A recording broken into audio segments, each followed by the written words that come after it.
Show. No, it's not the Dale Wheatley Show. Welcome to the Dale Wheatley Show. No, it is not the Dale Wheatley Show. Stop that. It's kind of the Dale Wheatley Show. It's not the Dale Wheatley Show. That's why it's called It's Not the Dale Wheatley Show, because it's not the Dale Wheatley Show. But you're here. It's your show. What else would you call that? No, it's your show. It's your show. I mean, it's true. It's true. Sonny and Cher had his name first. So you're like Sonny and I'm like, obviously. Cher. Yeah.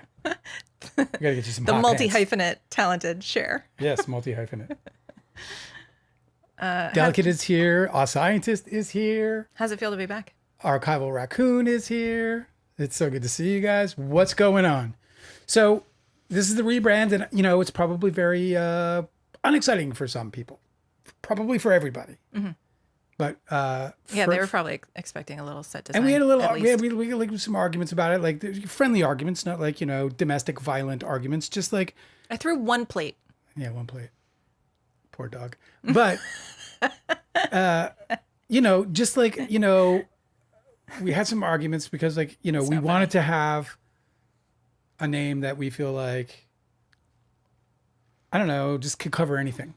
Like you say, you want to talk about Bigfoot. I do, always. And so now we can. We can talk about Bigfoot. We can talk about politics. I put that on my badge instead of my name whenever I go to a place where, you need name tags and you meet people. Archivals, where are the cryptids? Sorry. Ask me about Bigfoot. Is what I say. Yeah. You don't need to know my name, but this is what you need to know about me. Little Black Cat is here. Say hi to Little Black Cat. It's so nice to see everybody. I'm still going to be anointing moderators because I am planning on being successful. I've just decided I'm going to be successful. Your name is going to be in lights. It's going to be in lights. No, I just think that this podcast is fun. I think that we have a great group of people who hang out with us, and I know that it can get larger and more fun. Mm-hmm. Mm-hmm. And we can, that's why I'm just going to make all the main goes are all going to be all the mangoes. All the main people. Oh, the main goers. The OGs. The OGs. The OG tiny pineapples. They're all going to get moderating. Are we still doing tiny pineapples? We haven't discussed that part. Wait. What? Why is... Wait. What? Wait, what? Well, it says Delicate's not... Oh, that's why. Okay, never mind. Hi, Delicate. Dale, what happened? I tripped out for a second. Welcome back. How was your time away? You don't look a bit different. I know. I actually was... You haven't aged a bit. I was planning on I could probably lose 5 pounds. And it's summertime and I hate exercising in the summer because it's the most disgusting thing ever. Yeah. But I was like, you know what? That's a good deadline, before we go back onto YouTube. Yeah. I was like, this is a really good deadline. I could achieve this. I did nothing. Yeah. I did absolutely nothing. I think I bought 4 tubs of ice cream. Of ice cream. Yeah. I know. Instead. No, that's a whole other phase. Jacqueline is here and Happiness in Your Life is here, which, by the way, Happiness in Your Life will be on the show in a couple of weeks. That's super fun. Yeah. So we're going to do an interview where we're setting it all up right now. It's going to be really great. It's going to be fun. I'm excited for it. I'm writing stuff down already, and I haven't even read the book yet. So I'm very excited. And we're going to be bringing that in a couple of weeks. So it'll be our very first interview, which will be fun. I think that's Jump Farm is here. I think that it's almost like a dubious distinction for Happiness in Your Life to be our first interview because I'm going to screw it up 100 ways. So thank you for... That's why we're enlisting a friend to do We're enlisting a friend. Yeah, to be the guinea pig. I'm excited though. She has her books sound absolutely amazing. She's amazing. She's such a great I also have so many friend. questions about the process and how difficult or easy it may be. I want to learn about making a book series, like a nonfiction self-help book series. Yeah. I think that's super cool that she did that. And I think it's just, you're an independent publisher. Yep. Independent published author. Is that what you call it? Yeah, self-published. You're one. She's one. You call them self-published authors. I just feel like it would. But it's weird because there's that comes with a certain amount of what do you call it? I don't know, stigma. Yeah. Oh yeah. Because people are like, well, if you haven't been published by a publishing company, then you must be garbage. Yeah, you had to self-publish. Right. Oh yeah, that you had to self-publish means that you're not very good. And look, I've definitely sold more books than most published authors, according to the stats. So I've already sold more books than most published authors, and I got paid 3 times the amount that the split normally is. And the advances are typically garbage. So I don't feel like I did anything wrong. And I don't even think the book has yet to, I don't think we have scratched the surface with the book yet. So I'm excited about that as well. Also, the publishing companies don't necessarily choose for quality anyway. It's like if you make a quality book, it's not like they're just going to publish it because you want them to, you know? No, it's true. So there's a ton of really, really wonderful quality books that just are never going to get chosen by the publishing companies, I think but they should exist out in the marketplace. I think the only chance I had would have been HarperCollins on a major publishing level, because they get into the, The tell-alls, the tea. the Hollywood They drink tell-alls. the tea over there. But I never even tried. I was like, nah, why?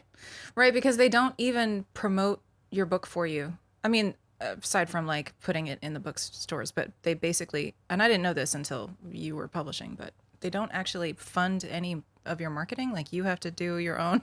Yeah, it's crazy. It's just So doesn't seem like much of I a. do want to give you guys a little bit some updates, because there are some changes. There are subtle changes, but you might notice them. So we're now recording this and we're going to do going to do a little introduction for everyone who might be joining us on these other platforms. But this we're going to do our lives here on YouTube, and then I'll be editing those into podcasts that I'll distribute to all the normal podcast distribution platforms like Spotify, Amazon, and Apple, for example. Those are sort of the 3 majors, Yeah. But I did all that work. This is part of the work I did while we were away, as I set up the podcast to go out wider. And so these lives are fundamentally our opportunity to kind of lay down the sound bites we need for the stories that we're covering, and so on and so forth. So what you might experience occasionally is us grabbing a soundbite when we need it, so that I can cut it into context when I'm releasing the podcasts. The podcasts are going to be released on the main channel. The video podcasts will be released on the main channel. So if you want to rewatch it or watch a tighter version of it, or a propagandized version of it, then you can check that out on the main channel. We'll also cut some shorts and some other opportunities to find our audience. And but anyway, so that's some of the new stuff. And with that said, I do want to say a little bit about who I am, for those who are joining us on Apple and Spotify and these other platforms. But first, I'll drink some water, because Angela says my voice is turning into trash. I don't know what it is, man. My voice has been pristine the whole time. It's sexy. I haven't even had an opportunity. You got the sexy gravelly voice. We're on for You're like Kathleen Turner. fucking 9 minutes and my throat's gone. It's hot. I think I'm just honestly, I hadn't been nervous doing a live in You're like forever. Jessica Rabbit. I hadn't been nervous, in forever. We're both having separate conversations. But I was nervous today. You were nervous. Genuinely nervous. Like I was You've pacing. been doing this for like 2 years. I was pacing. I was like, I'm going to say everything wrong. I had these plans. I'm like, Dale, you have to introduce yourself to the people at Apple and at Spotify. You don't actually. You don't? You could just do your thing, and then people will be curious. They'll look you up. That's what most people do. They just So I sort should say Google me? Google me.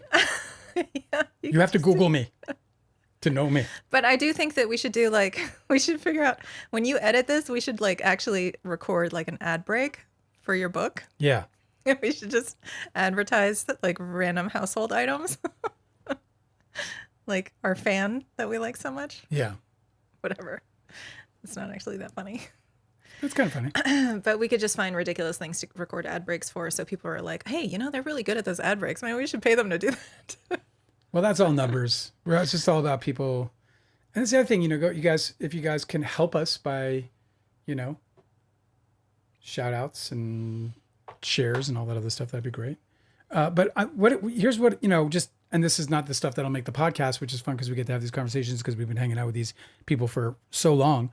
But we were I'm amazed by that, by the way. Yeah. I'm so grateful. Yeah, it's fun. And I don't understand They're it. the ones who make it so fun. And, the way the algorithm works, or at least what I've learned of it, is that I gotta always find a way to compromise my soul to try and attract some people. And what I wasn't able to do because we were just creating too much content. I mean, we created over 650 hours worth of content last year alone, and that's just a lot. And to try and cut that and have that responsibility on top of everything else that I'm doing, I'm about to start a new screenplay. So I needed the opportunity to be able to create space in between or hire an editor. So I'd hoped, kind of just threw, my dreams into the wind and hope that somebody would hear and we'd have, 25, 30,000 followers by now and the ability to take whatever revenue that generates and turn it into an editor and have a, sort of expand the team and all this other stuff. But that didn't happen. And so I'm going to be the editor. And so it's exciting because we're, instead of trying to like create these stupid freaking, and I think we'll grow. I really do. And again, hopefully with your help, but I think we'll grow by just going out into the main channel and going out through these other podcast groups and giving them all the opportunity to join us live when we record every Monday and Thursday. Ta-da. See how I dropped that in there? Mm-hmm. So we're going to do 2 days a week now, which is kind of sad because I did like doing the daily content. Yeah, me too.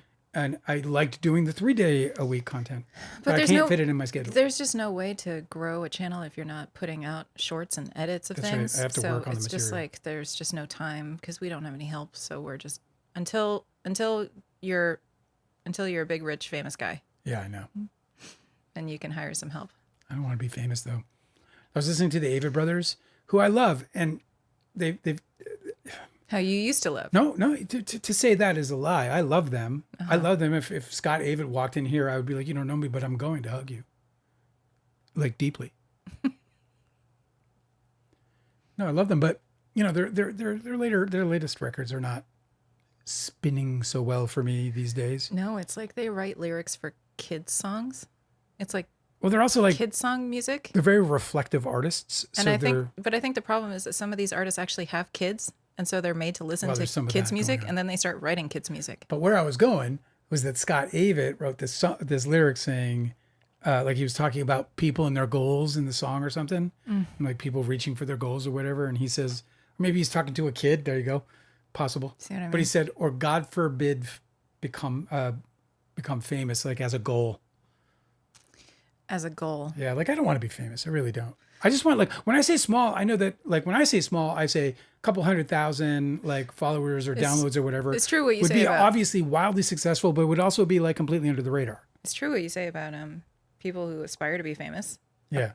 I've always heard that from people. They say it so confidently, like, not without letting people reflect back to them any criticism whatsoever. They'll just, like, state it, like, as if that's a great aspiration. Like, I want to be famous. Yeah. But I've always just been like, that says more about you than I think that you mean to. You don't know what you're revealing, do you? Like, that's actually not so great, bud. It's a totally weird thing. Fame used to be a consequence. Yes, I know. Then it became that's a desire because adoration is amazing, right? Like to be adored, but there's a fallacy to it, right? It's a fickle, superficial love, right? It's not like the love we have, the love and bond you can form with people like we're doing here on this live, where we're hanging out a lot and, and intertwining our personalities, right? Yeah. So that adoration and love is, superficial. And it's also like, obviously people who want to be famous, who are actually like in the business of becoming famous, and they're doing things that are, acquiring fame for them. Like they recognize they recognize that having a really important reputation and being famous is really good because you can always like parlay your image into new contracts and get endorsements and do all of this. Like you can just be everywhere if you want to be and make a ton of money. But when you're talking about like kids or teens or young adults who like haven't experienced anything like that and they just want to be famous, what they're doing is they're trying to, doesn't it seem like if you don't have enough self-esteem on your own, you're trying to get self-esteem from others? It just seems like a very fragile ego situation. I don't know. I've always just been very concerned about people who have that as an aspiration. I'm like, I don't know that you. I hope you fix that. Basically. Well, I hope you feel better. Or you learn enough about it to know that you're asking to drink acid. Yeah. But anyway, that just for the clarity of the show, we're going to be out on these new platforms. We're very excited about it. We're going to be building the show organically. I'm not going to be writing a bunch of crazy Well, like. Dale, can we just continue on this conversation instead of going back and back and back and back to that? Do you think? Yes, You dear. you knew a bunch of famous people. I did Yeah. While they were famous or while Yes. they were aspiring to be famous. both. And so what was your experience as like a peripheral viewer of this weird Of fame. of fame? Yeah, I mean, I think I watched it have its sort of upsides and downsides. Like it's definitely got an upside. I mean, I watched as Leonardo DiCaprio just made nothing but money but I also was with him when he felt threatened by the maniacal behavior of somebody, Oh, like literally physically like threatened. physically threatened, Yeah. by a girl who was like about to pull some hair out His of one of them. I don't know, either her own or his. I don't know, but she lost her shit, and he was genuinely afraid yeah. to the point where we literally Yeah, that seems- surrounded him and took him to the car. That seems super scary. So there's the upside and the downside of it. I've seen it all, but certainly fame is like probably similar to dollars in the billionaire, the oligarchical sort of fucking circles where it's it's a status, Yeah, it's a that's- score in the game. I mean, I think that's why, like, when you're in the business of being a creative and you're working like this, that's your career. I understand why those people want to be famous because that gives you more opportunities. Yeah, But aspiring to be famous from the start doesn't seem like it seems like pathological. agreed. I really like your how you described your peripheral like observation of fame and those dynamics in your book. I really appreciated that because I lived in LA for 20 years and when you live in a place where all these celebrities live, you see them every now and then. You see Yeah. how they interact with people. So I've been in a restaurant and seen like somebody who's famous at the other table, and everybody sort of understands the code in Los Angeles that you just don't bother celebrities. Like you just they're just normal. They're just your neighbors. Like you don't bother them. Yeah, But every now and then they'll get bothered by somebody and you have to, and of course everybody watches how they deal with it. And then like that, Tim Allen walked into the coffee shop where I was working and he like cut this whole long line. The line was all the way out through the door and Tim Allen just like walked all the way through past the line and like straight up to my counter and tried to order a coffee. And I was like, what's up, Tim Allen? You are going to have to stay. You're going to have to wait in that line with everybody else. Like, I'm sorry, Tim Allen. You're not going to get special treatment at a fucking coffee shop when all my regulars are watching me right now. Like, I'm not going to offend every one of them until I make Tim Allen a drink.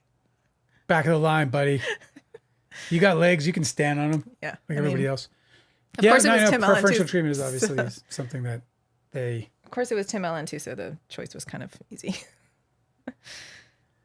Indeed. So I brought a bunch of stories today that I did not share with you. But over the time that we were away, we watched Obsession. Did you want to continue giving tiny pineapples, or were we doing stars like every other schmo? Yeah, let's do stars. What? Well, because tiny Like pineapples every is other so schmo. inside. It's so inside, No, though.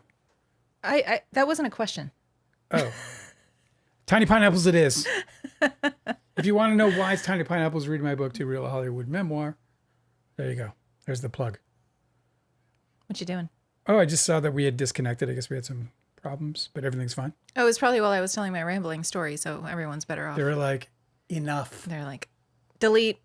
They got like, well, because, at YouTube, they have people watching every single thing that goes live. Mm-hmm.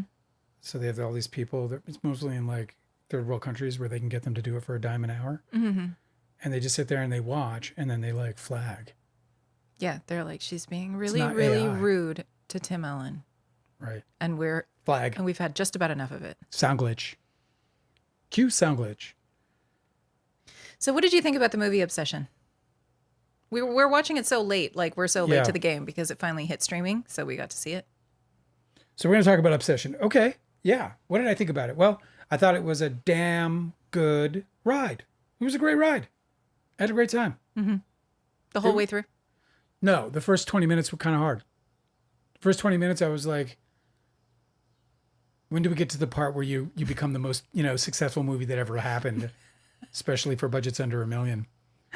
But then, it kicked in and look, there's a certain amount of, okay, how do I put this and not sound like my age? You know what I mean? Sound like your age. I don't think that people, I don't think that people are being exposed to great storytelling, and great characters in the same way that we were. I think that a lot of it has been dumbed down because as time has passed, we've become better at statistics, and statistics win out in the marketing meetings when they start developing these stories and these screenplays. Do you know what I mean? Mm-hmm. So in yet another movie that is so massively popular, I found like there to be a genuine lack of any like actual humanity going on. So the theatrics were spot on, like throughout. Maybe like I said, the first 20 minutes or whatever weren't great for me. But the theatrics otherwise were great. I mean, the theatrics were kick-ass. I think the filmmaker has, What do you mean by theatrics? like theatrics, Like the horror tropes? Like what do you it could mean? be that. It could be just the interactions between two people. I call those theatrics when there's nothing really genuine happening, but there's enough banter back and forth that I'm allowed to feel entertained, or I'm persuaded to feel entertained. Entertained. Does that make sense? So I call those theatrics compared to where there's like deep, meaningful, subtextually rich, engrossing, dialogue and interaction. Right, where character is being developed, where plot is being twisted and churned, and so on and so forth. This is the stuff I crave, really. I crave doing it, but even more, I crave seeing it and experiencing it for the first time. It's the fucking romance of it all, right there.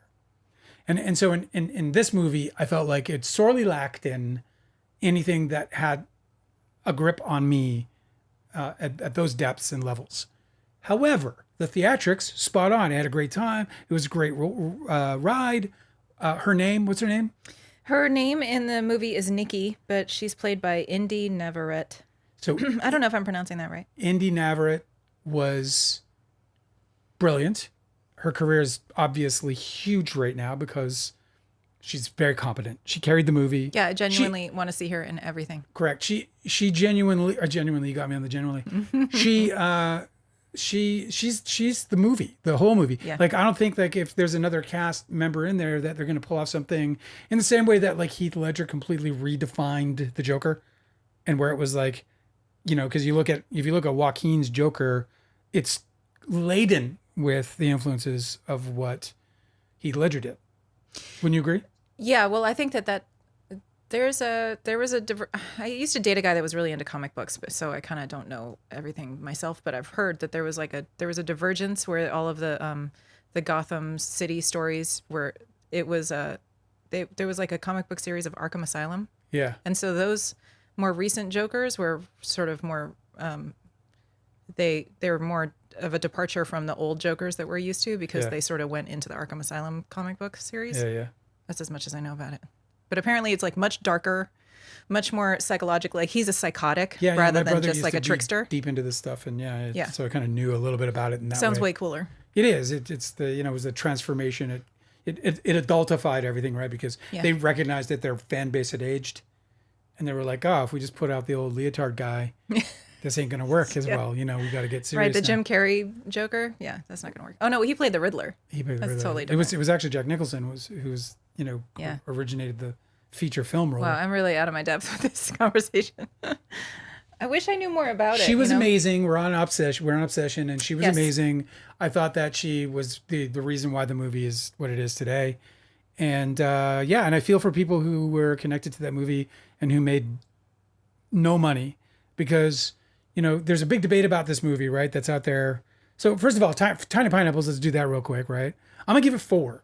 I'm going to give it 4 Tiny Pineapples. Obsession wins 4 Tiny Pineapples from Dale. Yeah, it gets 4 because it gets a full deduction for a lack of depth of humanity. Like the characters were very superficial, the story was very superficial, everything was very superficial, and facilitated everything that he did so great, which was the theatrics. I love that it was all practical, and the filmmaking was really good. It was good. A lot of people I've noticed are being critical of the filmmaking, And I just don't think they understand that. I mean, he put together a well-paced movie, and that's 90% of the battle, especially when you're dealing with an extremely low budget. I hope we're still connected to chat. Is everyone just, Everyone's like, there's nothing to say? you're so June, bro. Like you're June. We're August and you're June. I know. Anyway. I also give the movie, I think I'd give it 4.5 tiny pineapples. I think that all of my tiny pineapples are awarded for technical effort and the acting. I think like the whole time I was like, oh man, that lighting is so good. Oh man, like that color work was really amazing throughout the whole thing. They did these really great plays with the darkness that I haven't seen in a really long time. Like I thought they did that really well in 80s and 90s horror movies, but they kind of dropped off, and now everything is colored terribly. But I thought that in Obsession, the director and the cinematographer really fucking nailed it and made it super. They do a lot of play with darkness. They showed off real well, and you know, obviously the success is unprecedented. It's so weird, like this guy might have peaked on his first movie. You know what I mean? I know. That's fine. Whatever. Well, it is what it is. You know, and maybe not. Maybe he's everybody's gonna see the next one. Fucking Nolan, or everyone's gonna see the next one, so maybe it'll be awesome. But I feel like there's like a demerit for like you know how you said that you like the practical effects? Well, some of them failed, and I just thought that it was it was like some of them felt bad. I like notice stuff like this, and I hate that I notice stuff like this, but I can't help it.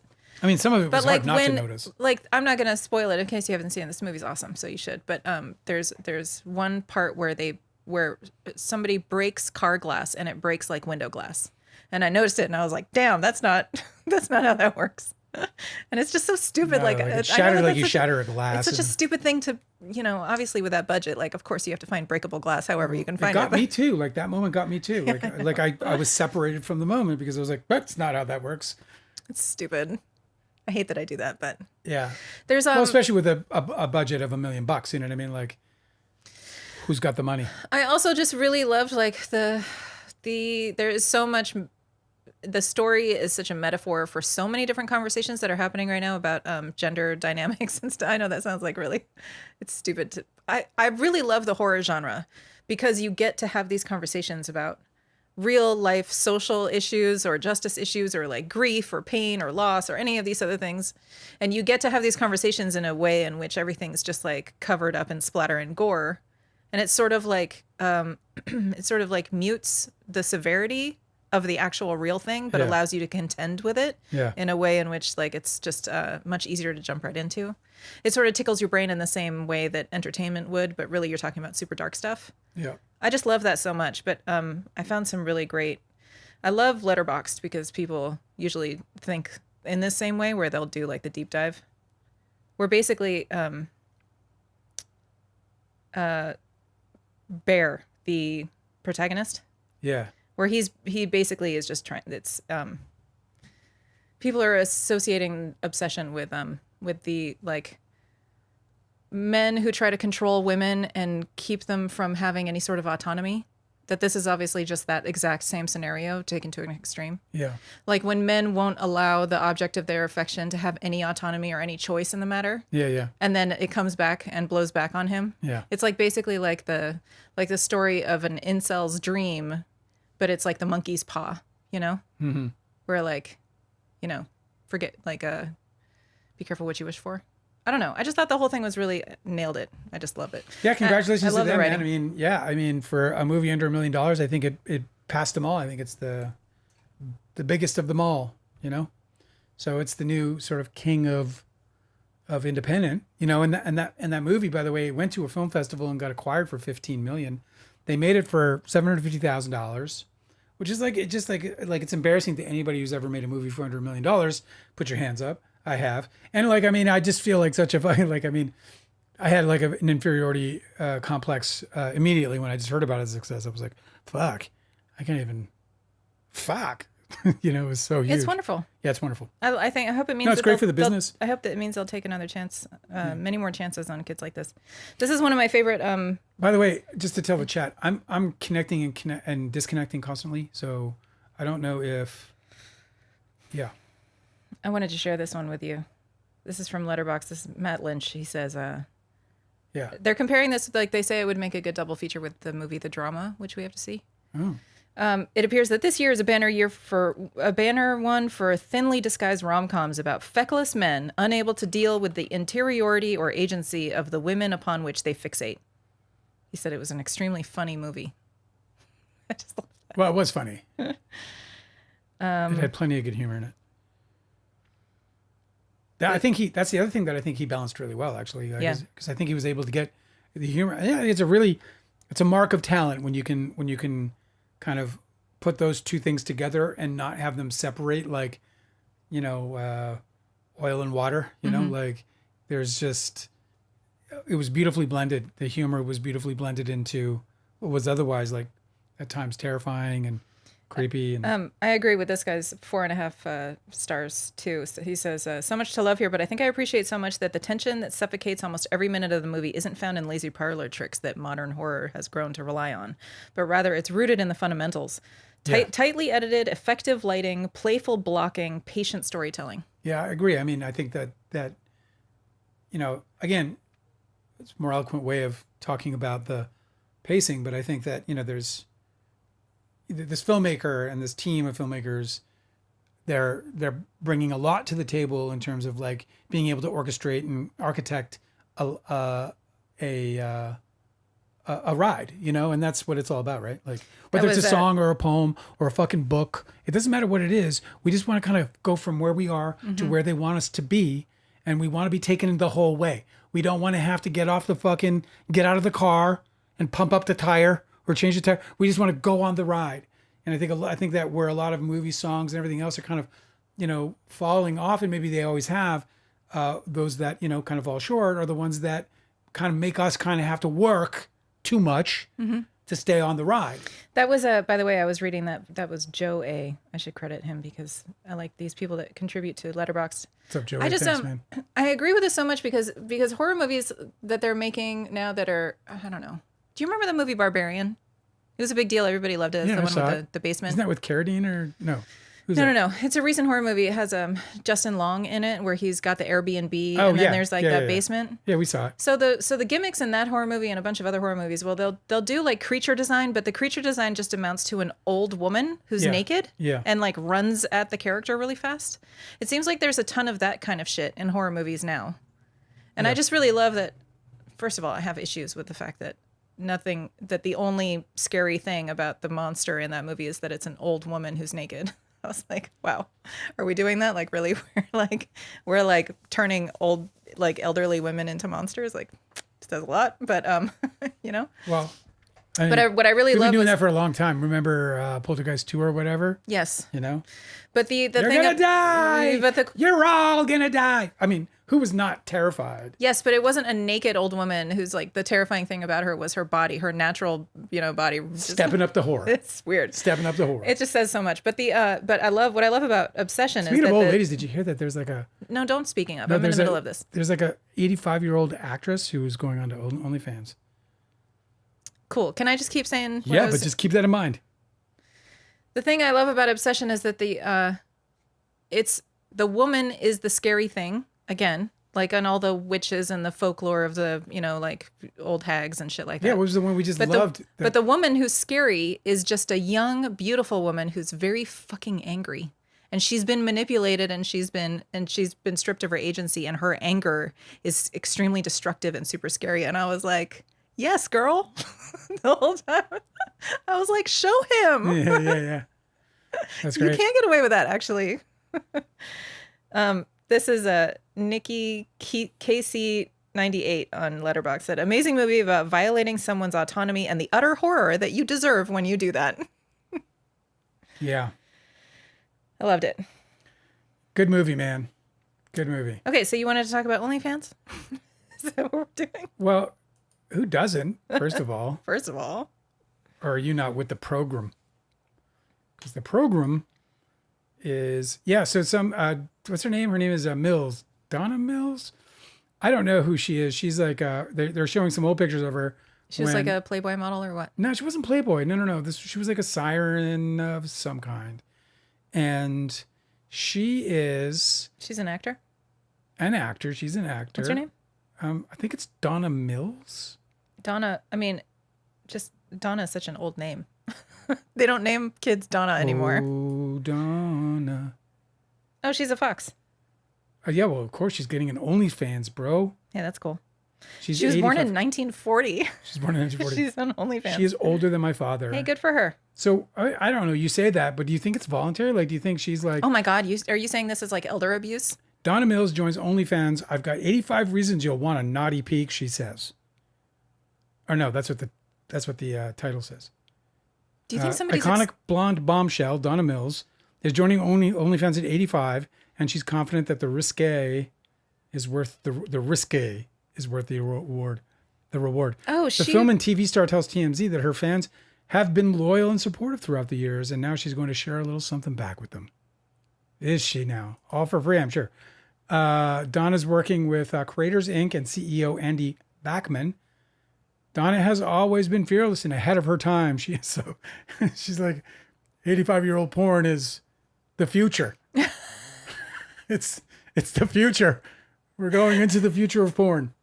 Ahead of her time. It's, ahead of everyone's time, evidently. Wow. She's like, so she's very excited about it. I just had this terrible feeling that it's more like people around her saying, I see now why you wanted to segue from me talking about how the director of Barbarian likes to turn his movies. All the monsters in his horror movies are old women. Yeah, you're like, you made the segue. I didn't make the segue. You did. Do you see what I mean? It's like, why? It's like if we're gonna objectify and exploit women, OnlyFans is getting into the horror business. It's just so cruel how people turn on them. On OnlyFans or on women. Like Donna women. Mills used to be like eye candy, and now everybody thinks it's horrific that she's still eye candy. Well, I don't know. I'm assuming that some people are going to be subscribing to her because they don't think it's. I'm just wondering if it's exploitive. Did you ever see that? I think it was like Richie Valens. I don't know who it was. There's some like old like 50s success story who is like they roll him out onto the fucking stage, man.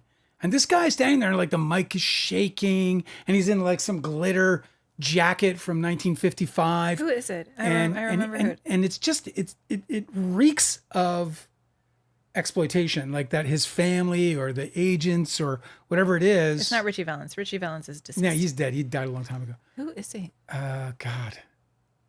I hate that I don't know his name. I can see him. Anyway, he was a big shot back in the day. And yeah, he's doing some like, some fucking off the strip. Frankie Valli. Frankie Valli. That's his name. Is that it? Frankie Valli is 92 years old. And I don't know if they're still doing it, but like 5 years ago or whatever it was. And I'm saying 5 years ago. And they like strap on some like leg supports.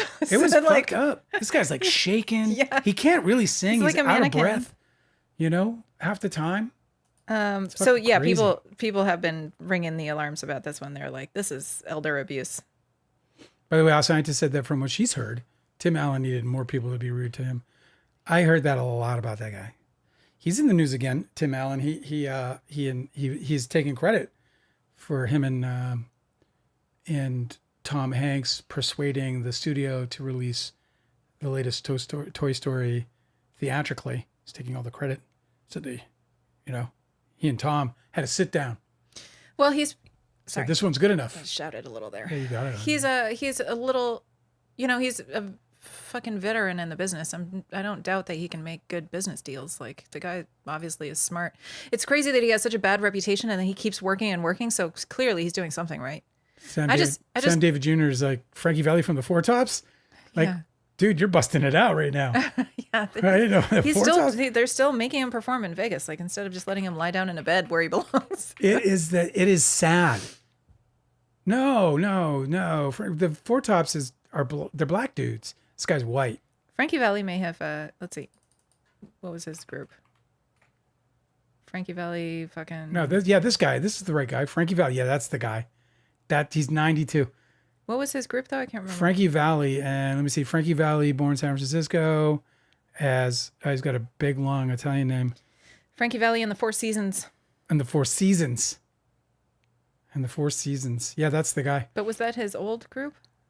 So yeah, you can Never. go see these videos because they're out there. Like, there's like all this like, is this man being exploited for money? Like, is that Yeah, what's dude, going on? it's Because crazy. it's He's skeletal. anyway. All the best to Donna Mills. I hope she's a absolute raging success. Yeah, it's such a weird thing to fucking read though. It's like, oh, 85. I mean, 80. Like you're 70, like Betty White. You know, like when Betty White. Do you ever see the Golden Girls? Yes, Yeah, like they were like in their 40s. it's true. They were like in their late 40s. No, I know every now and then somebody talks about how all of the actors in Cocoon were like in their Yeah, 40s. I know. It's just fucking everyone's like, man, Betty White. I mean, I felt like she's been old for a long, long time because they made her look old. And Yeah. they made her. They were in like their 40s. It's really funny. So but if you're like 60s or whatever, and I'm not saying there should be a limit, but 85. Well, listen, I think that if you're on OnlyFans, you just like in anything, you kind of want to find your niche, right? And so certainly there's people who are like horny for older people. That's a niche. It is, I think. Yeah, That's a sex worker niche. I've heard the words granny porn before. Exactly. You see what I'm saying? So no, she's got all those people. I remember when the Shame. when the internet started, there was like, you know how when the internet started, they would like I was there. you would get these emails. No, you get these emails and you don't know what you're clicking on, and it's something just so utterly horrific. Do you remember that? I don't. You don't remember this? No, I think that only happened to dudes who visited porn sites. No, no, no, no. This was like from your friend. This would be like, yo, dude, check this out, and you're like, okay, and you click on it, Yeah, I didn't have those friends. and there was this one called the Lemon Party. Don't look it up. You know, you've heard like whatever. Are you gonna tell me what Two it Girls is? in One Cup? I think it's called. I never saw it, but it's Yeah, but everybody knows what that is. right. Yeah. So this is like that, like the Lemon Party or whatever. So I They always guess give there's them these innocent names just to trick you. the Lemon Party. Well, that's what they were doing. Exactly that. You'd get this thing. Hey, check it out. Oh, the Lemon Party. Oh, what could a party with lemons? What could be wrong about a party with lemons? Nothing. Click on it, That's good American fun right there. and it's all a bunch of granddaddies. Are you serious? Yeah. Is that what it was? It's a bunch of old men having a circle jerk. Ew. Horrifying. Absolutely cannot see it. Unsee You it. know, good for them. I'm not saying I'm having fun. I You just don't know, want to watch. Enjoy your retirement. For sure. As long as the adult Party on, children dude. are away. Dude, if I have a libido when I'm anywhere near their ages, I'll be clicking my heels. You know, I'll be like winking at everybody and saying, "How's your day going?" What a bummer, though. Think about Donna Mills just joined OnlyFans as an 85-year-old content creator. Just think about how sad of a day that was for all of the other 85-year-old content creators on OnlyFans. They're like, They're like, oh, God damn it. I lost 400 subscribers that day. "Yeah, what do you mean you're not renewing?" That's very funny. I love it. All right, what else you got? So much. You got so much. Yes, well, I don't know if you noticed while we were gone, but Lindsey Graham died. No, I did. He Oddly, just it was straight a- up, like by surprise, just decided to up and It die. was oddly a very good day for me, and I'm not saying I was having a good day because he upped and died. I'm just saying that on the day he died, I was like feeling particularly jovial. I was like, how about those two things coming together at once? I know. It was so strange too. It was like such a surprise move because we were all focused on Mitch McConnell being cast Dead. as the new crypt keeper in the Creep Show series. Yeah. You know, where Yeah. where you're like, oh, the host of the show is actually truly dead, and we all know he's dead, but we're pretending like he can still host the show. You know? Yeah, it's Did you ever watch Creep Show? yeah, of course. Okay. That's my joke. It's more of a Weekend at Bernie's thing. I mean, they're propping the fucking guy up, pretending he's alive. But everybody knows he's dead, just like the crypt keeper. But he keeps hosting the show. Yeah, but he's embodied. The crypt keeper? Yeah, like he can pick up the phone Yeah. and talk to the governor of Kentucky. Yes. The crypt keeper. He can be like, "What? What do you want?" Of course, I'm fucking here. Don't try to give away my seat, you little freak. Of course, I'm here in the crypt In the crypt. where I belong. In other news, Andrew and Tristan Tate were arrested in Miami by U.S. Marshal Service. Yeah, Did that you was see that happen? a great moment in fucking The Tate brothers American history. are facing a total of 59 charges, 42 against Andrew Tate. That is a lot. Yeah, he's And a bad dude. 17 against Tristan Tate. Tristan Tate in the video looked so scared, like genuinely, like he had just Like somebody had just popped a firework right next to his head. He's kind of scared. And everybody who watched the video was like, oh, he's going to flip. He's going to flip instantaneously. You know what my conspiracy brain immediately said? My conspiracy brain immediately said that this has been orchestrated so that they could be brought up on all these charges and be pardoned. That's my whole. That's what's in my brain, is that they might go and do a year and a half, or go through the court process and be held for that year and a half, and that's going to be the time served. And Donald Trump is going to pardon them before he leaves the office. So I think that I wouldn't doubt if this is something orchestrated by their attorneys.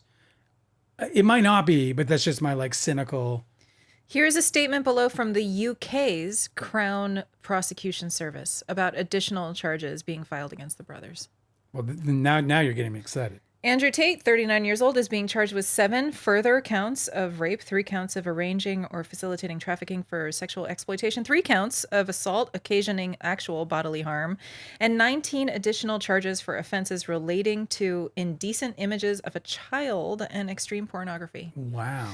Tristan Tate, 38 years old, is being charged with 1 count of sexual assault, 2 counts of rape, and 3 counts of arranging or facilitating trafficking for sexual exploitation. Wow. So they're done. Love it. Donezo. I love it. Done for. I love it. Kaputnik. It's fucking great.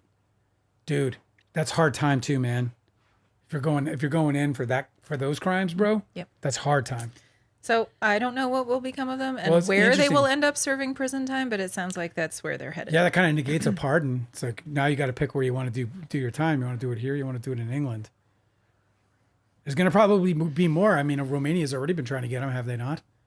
Yeah, I think that's why they're here. But the I don't know, man. England doesn't really have super long sentences like they do here. Like here, they'll just throw you in the clink forever. No, I know. Our scientists said that Donald Trump has no way of pardoning UK crimes. Tell that to him. No, I know that, of course.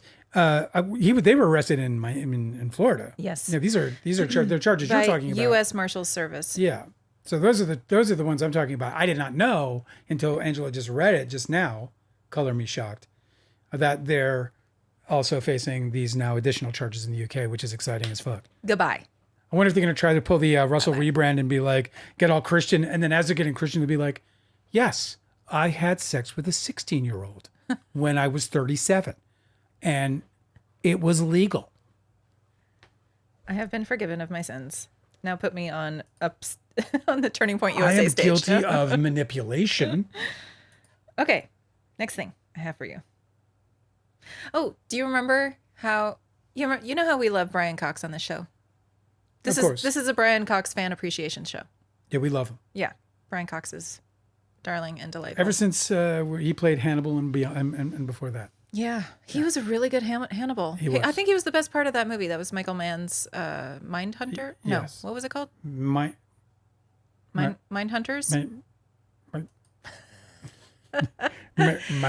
You know, Michael Mann, the guy who lights. He always has the sun pointed sideways in every single scene. Manhunter. Yes. Okay. There's a series called Mindhunter. I always get them confused. Anywho, Brian Cox. You know how I've been telling you for a year that I absolutely love it. Like it's become a mantra that I've been trying to impress on you. That Brian Cox said when he was asked about Jeremy Strong doing his method acting in Succession. That Brian Cox was like, oh, I don't care about what Jeremy Strong does because I am too old, too rich, and too talented to care about dumb shit. Yeah. You know? And so I've been trying to impress upon you, like, this is such a great mantra for anybody. It is. I was like, anytime Dale's bothered by anything, I'm like, Dale, you are too old, too rich, and broke. too talented. I mean, too rich. To care about any dumb shit. Well, he did it again. Brian Cox did it again. Brian Cox on why he isn't afraid of backlash for supporting Palestinians. He said, I'm too old, too tired, and too talented, quite frankly, to take any shit. That's what he said. I just fucking love it. It's like, who do you think you're talking to? Because I'll tell you who you're talking to if you don't know. He says, I believed it was a travesty, what's happening in Palestine. He said, the way Israelis have behaved towards Palestinian is unforgivable, quite honestly. Well, I think there are a lot of people who are worried about their careers. The interviewer says you signed a pledge to boycott film companies that are complicit in Israel's genocide. He said, I feel like he's being asked what kind of backlash has there been? Yeah. And that's when he's like, I don't give a shit. I feel like the pro-Israeli group is like turning into like Donald Trump's like musical friends. You know what I mean? What do you mean? Well, Boy George just came out as a Oh my God, yeah, Boy George. Zionist of extraordinary ability. Nobody asked Boy George what he thought about anything, but he decided that I saved this too. This is really funny. You saved this story? Yeah, I saved this story because it's just so bonkers. I'm sorry. Every single word makes this sentence worse. Okay? Boy George says that he created his new pro-Israel reggae song with AI. It's come on. There's a point because you played the first whatever it was that was in the reel. Yeah. And at some point he said something about being a real human being. Yes. He's using AI. I know. It's really to amazing. say be a real human being. So I say this. Boy George recently revealed that he's using AI to re-record his old hits, which is like, whatever, because I guess you can't get a band together somehow. He also is using AI to create new songs in support of Israel. He says the song begins, "We will dance again." His lyrics say, "You say genocide, I say war. When you're attacked, that's what the army's for." Clever, very poetic. He says, he later decries the artists who've spoken out against Israel, saying, "Musicians holding flags, mouthing like sheep." Is it decries or decrees? Decrees? Decrees? Decries? This has been a year of me learning that I'm mispronouncing words everybody uses. I think it's decrees. Guys, literally, like just last week, I had learned that it's Tell us, chat. It's treatise and not treatise. It's treatise. And I was like, why the fuck is it spelled like that then? It's treatise. Because I've never heard anybody actually say it. I've only read it. I've read it a bunch of times. Like this Oddly, one. like you're much better at Decries? Decrees? I think it's decrees. Well, those are two different words. Decree is obviously you're gonna tell people. Yes, it's you're gonna like mandate something. Statement of fact. You're gonna mandate something. Yeah. Decry is like when you're you're rejecting. That's the word. Rejecting things. How's it spelled? Decries. Decreris? Treatise, not treatise. How's it spelled? Decries. I can't deal with this anymore. What do you mean I'm pronouncing words wrong? We're gonna find out. I've been a nerd my whole life. What do you mean this is happening to me? Decrees. Decrees. Decrees. Decries. Decries. Did you say decries? I did, because that's how it's fucking spelled. I think it's decries. Decries.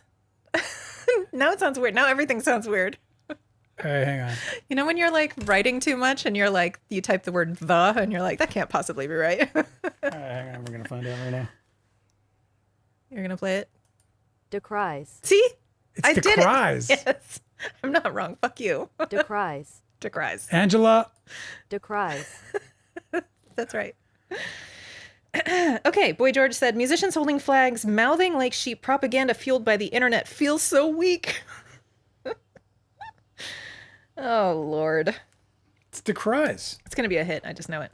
Anyway, this is Boy George's explanation, okay? Yeah. Because everyone's like, Boy George, why? Nobody needs this. Why are you doing this? Everybody's going to hate you for this. He says, I prefer an imperfect democracy, which is a strange thing to say. He says it's what I'm used to, but my support is more for my actual friends who I hold close and I know are good and decent. I'm afraid we all struggle to live peacefully with each other, and until we do, we are doomed. I accept that many people just disagree with my point of view, but that is what is great about democracy, as imperfect as it is. The song was created using AI. I call it AI for good.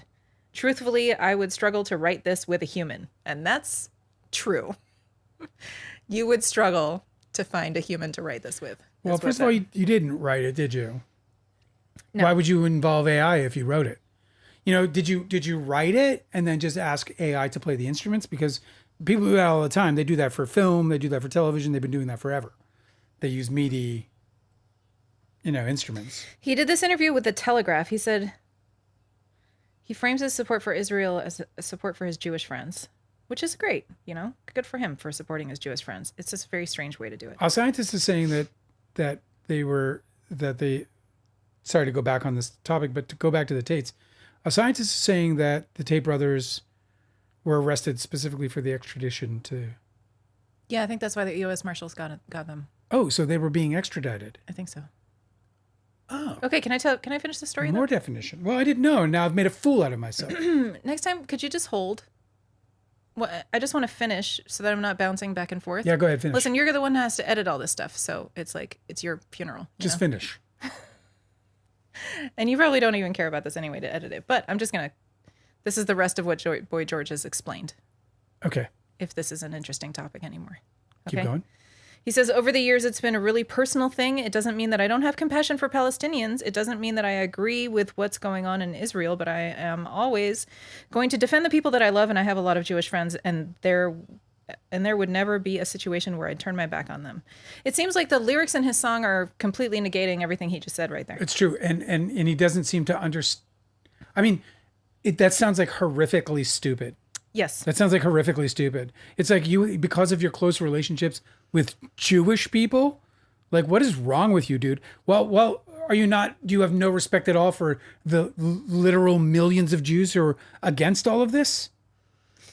I just think it's so weird. It's really interesting because I'm not letting Alan out. I have been. Not going to get him out. I'm old enough to know about Boy George from the beginning, from Boy George's beginning career, right?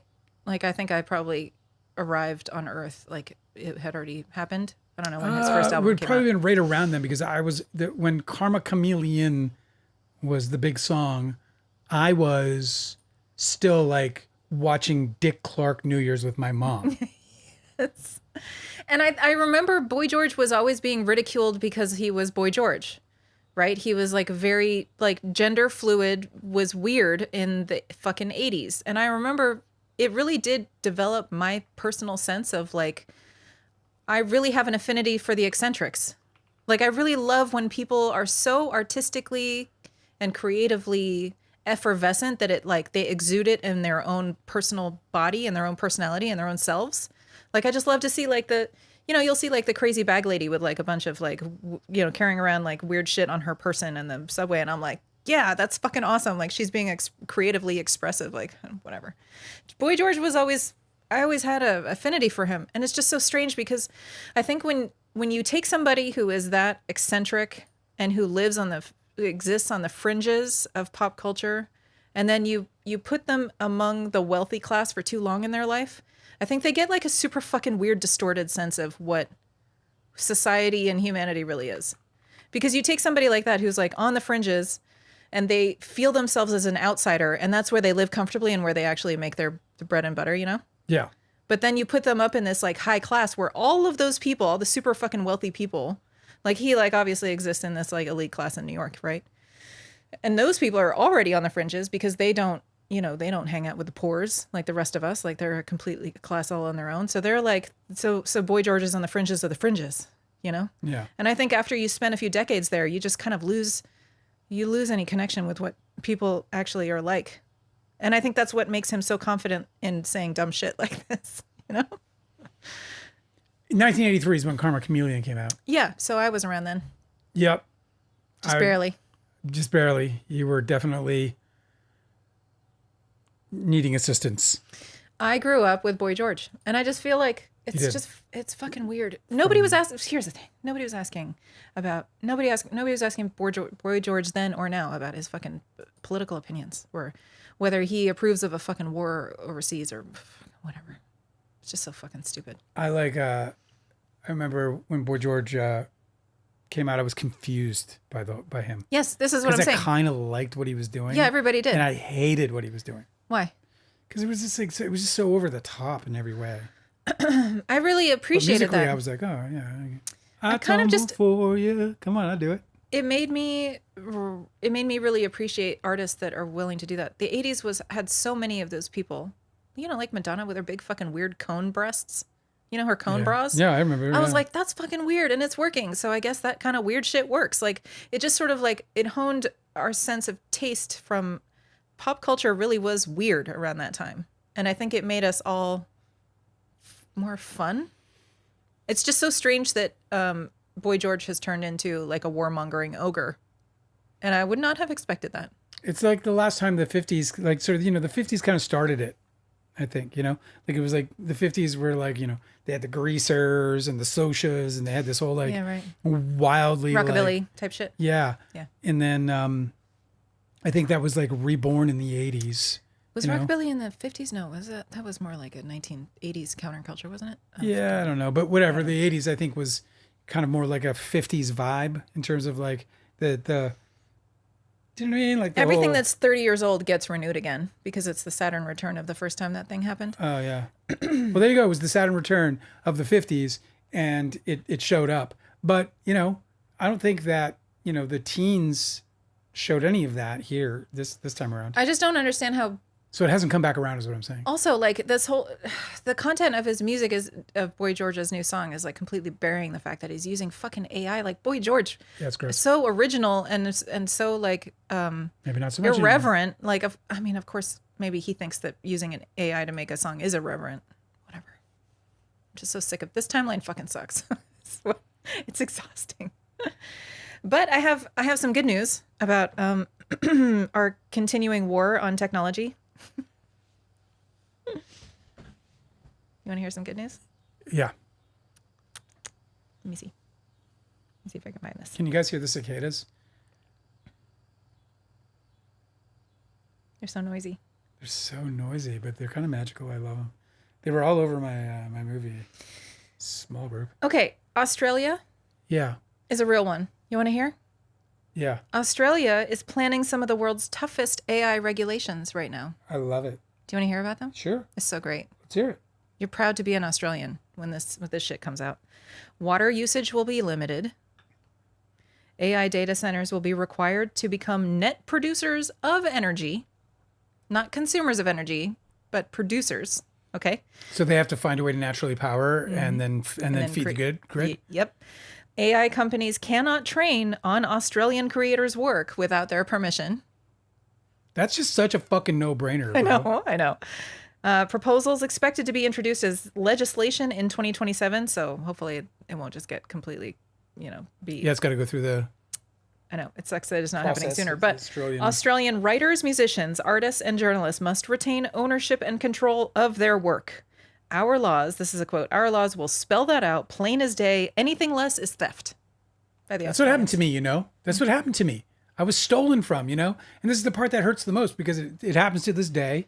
Nobody gave a shit.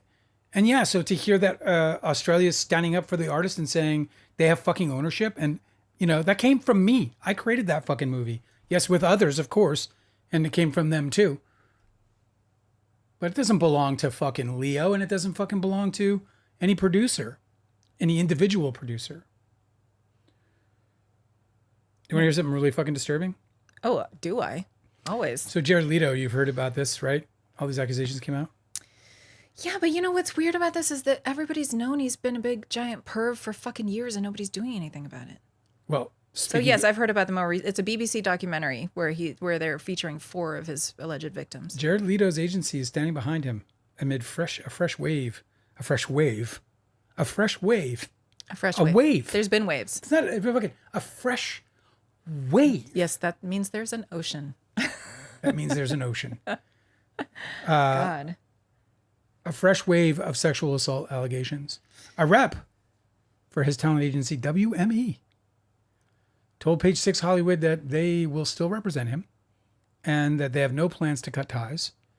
In fact, the WME rep said that their client advisory committee was not even going to review the allegations. That seems foolish. WMA created a committee of about 20 staffers to evaluate how they would move forward with clients who were accused of sexual misconduct amid the Me Too movement in 2017. And they got rid of talent, including Armie Hammer, Justin Baldoni. I think it makes sense, though, because if he gets in trouble, that's on him, and they're just going to drop him. They're not his. His publicist probably doesn't feel the same way. His publicist probably is like working overtime, like losing weight. Jared Leto's Hollywood Dark Secret, that's the BBC documentary, includes allegations by 10 women. 4 of these women claimed Leto sexually assaulted them or threatened to sexually assault them when they were teenagers. All of the alleged incidents happened between 2002 and 2016. Leto has vehemently denied all allegations. He he is quoted as saying that I am a deity. No. You can't have sex with a deity. No one gets past these linens. Made of gold. He also denied allegations by 9 women in 2025 who claimed that the 30 Seconds to Mars frontman behaved inappropriately toward Where does them. he have time to eat lunch? Some It's so while busy. some while they were underage. TMZ has since learned that Leto is not under any kind of criminal investigation. This is like Leo. There's these Teflon motherfuckers, bro. Yeah. They just got the Teflon. They can really seriously fuck people's lives up, and they just totally get off scot-free. Like my life was utterly destroyed. Not even a remote consequence. Nothing. I think it was they- like a, No, it's I weird know. because like. But what? the conspiracy theory about Jared Leto and why he is that how you say it? Leto? I don't know how to pronounce anything anymore. Leto. You've destroyed my Jared confidence. Leto. He apparently some people think that he had like contracts, like deals that had to be run through before. Like NDAs type things? No. I mean like production deals. Okay. Like either he's producing or he's acting in certain productions. There's like a lot of business on the table. There's a lot of business on the table. And so what they were doing is just trying to kick this can down the road before he gets canceled because they need to finish these contracts. Because he's in all these really huge movies, you know. He's in like the fucking Tron movies. He's like doing a bunch of other shit. He was in the fucking Blade Runner movie, you know? Like he's the workingest. He's an Oscar winner. So I think that's why everybody's been slow rolling his demise. He only has 2 things up and coming.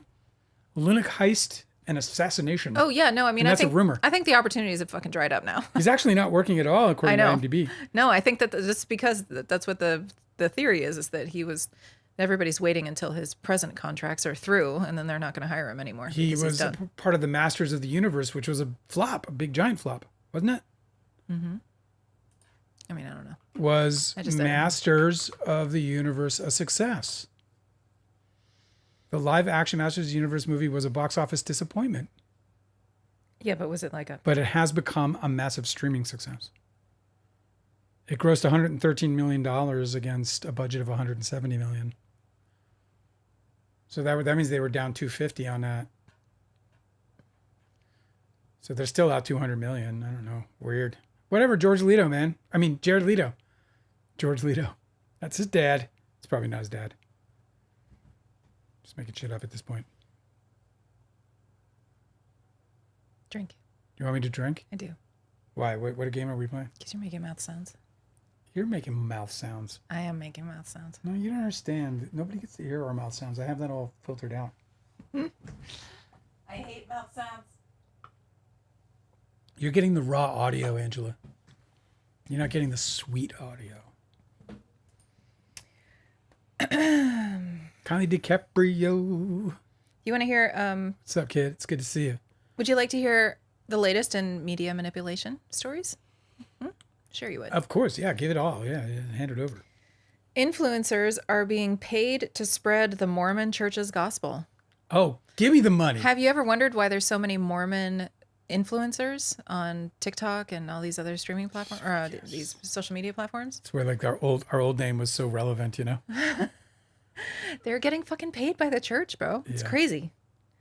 Through its for-profit subsidiary, the church owns several advertising companies with influencer marketing arms. The Church of Jesus Christ of Latter-day Saints. Let's see. That's the money, bro. You got to buy an ad agency. Like I should just buy an ad agency. You know what I mean? And then I got control. I'll put Yeah, the book out. do I'll it. put other shit out. Forteza Latifi is an author. She's published Like, Follow, Subscribe, Influencer Kids, and the Cost of a Childhood Online. I think these kinds of stories are super juicy because, man, these people really like exploit and abuse their kids in order to make perfect little channels. But anyway, she says, hey, in the reporting of my book, I found out that the Mormon Church directly pays Mormon influencers. So if you've ever wondered why there are so many Mormon family vloggers and mom influencers, that's a big reason. If you want to know how much they get paid and what the strings attached are, order my book. Like, Follow, Subscribe by Forteza Latifi. That's a plug. Just got to straight up ask. I think it's part of my problem. I don't just say, buy my book. Fucking buy it. Yeah, you got to.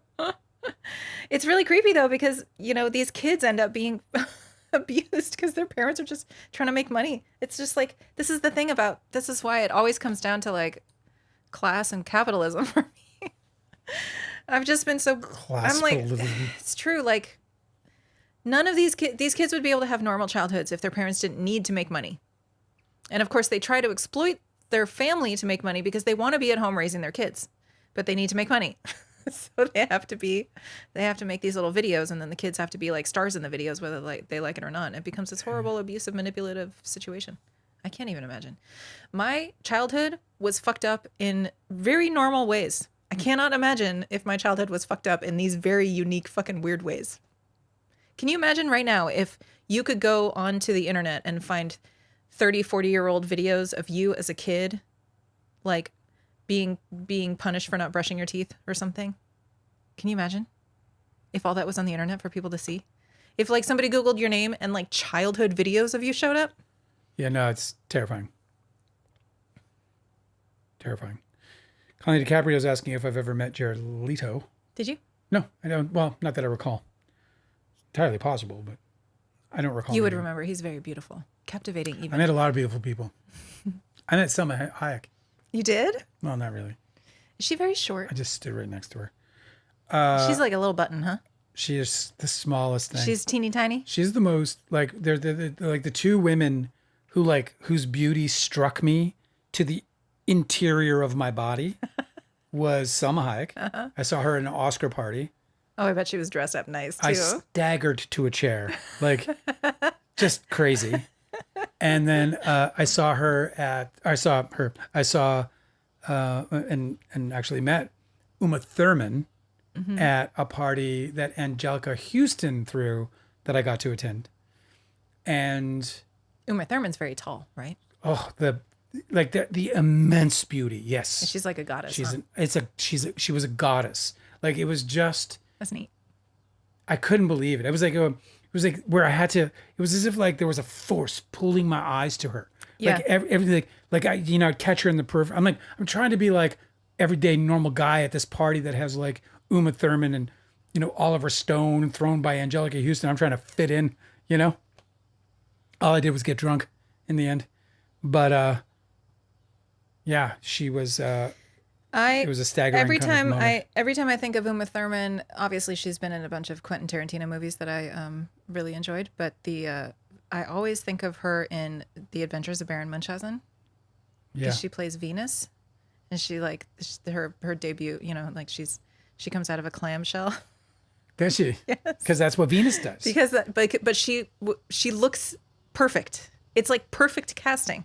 Like, she is Venus. She's a goddess. Absolutely. Yeah. No doubt about it. I imagine if I had seen her just like out in a party or something, it would have struck me like that too. I mean, the first time I was like genuinely visually moved by her was Dangerous Liaisons, for sure. Oh, yeah. Right. If you haven't seen that movie, it's a dandy. I don't know if it holds up. I don't know. I'm sorry. It's a what? A dandy. Do you know what that means? Is that a saying? Yes, it's a saying. Comes back from, it's a dandy. From what decade is that saying? I'm going to go with the 60s. No, I'm going to go with the 40s. It's making a comeback. It's also a weird way to describe that movie too. It's not a dandy, whatever that means. Hey, somebody called. Oh my God, their name is Obscured Claire. That's so cool. Love that game. They were just watching Don's Plum. They were like, oh my God, I was just watching Don's Plum, and now did you see my part? Did you see me in it? Did you see me in it? How was I? Did I do real good? You did great. Thank you for watching. I hope you liked it. The Adventures of Baron Munchausen is so fucking underrated. I swear. That movie is one of my top 5 favorite masterpiece movies. The Adventures of Baron Munchausen, I think, is one of the best movies. And somebody online was talking about how we don't really acknowledge, there used to be 20, 30 years ago, there were a group of directors that we all appreciated, but it's kind of fallen out. Even the cinephiles don't talk about them anymore. And Terry Gilliam used to always be understood as an eccentric genius. For sure. Who put out something every night. I don't think that's changed. I just don't think, he's doing a movie now, but when was the last time people used to talk about 12 Monkeys all the fucking time? If you talk to any movie nerds, they were always talking about that, or Brazil. Brazil was the most incredible. It's a masterpiece. Yes. Yes. Absolutely. It is a masterpiece. Undeniably a masterpiece. Nobody talks about it anymore. No. It's weird because there are these masterpieces or close to maybe it's not a masterpiece.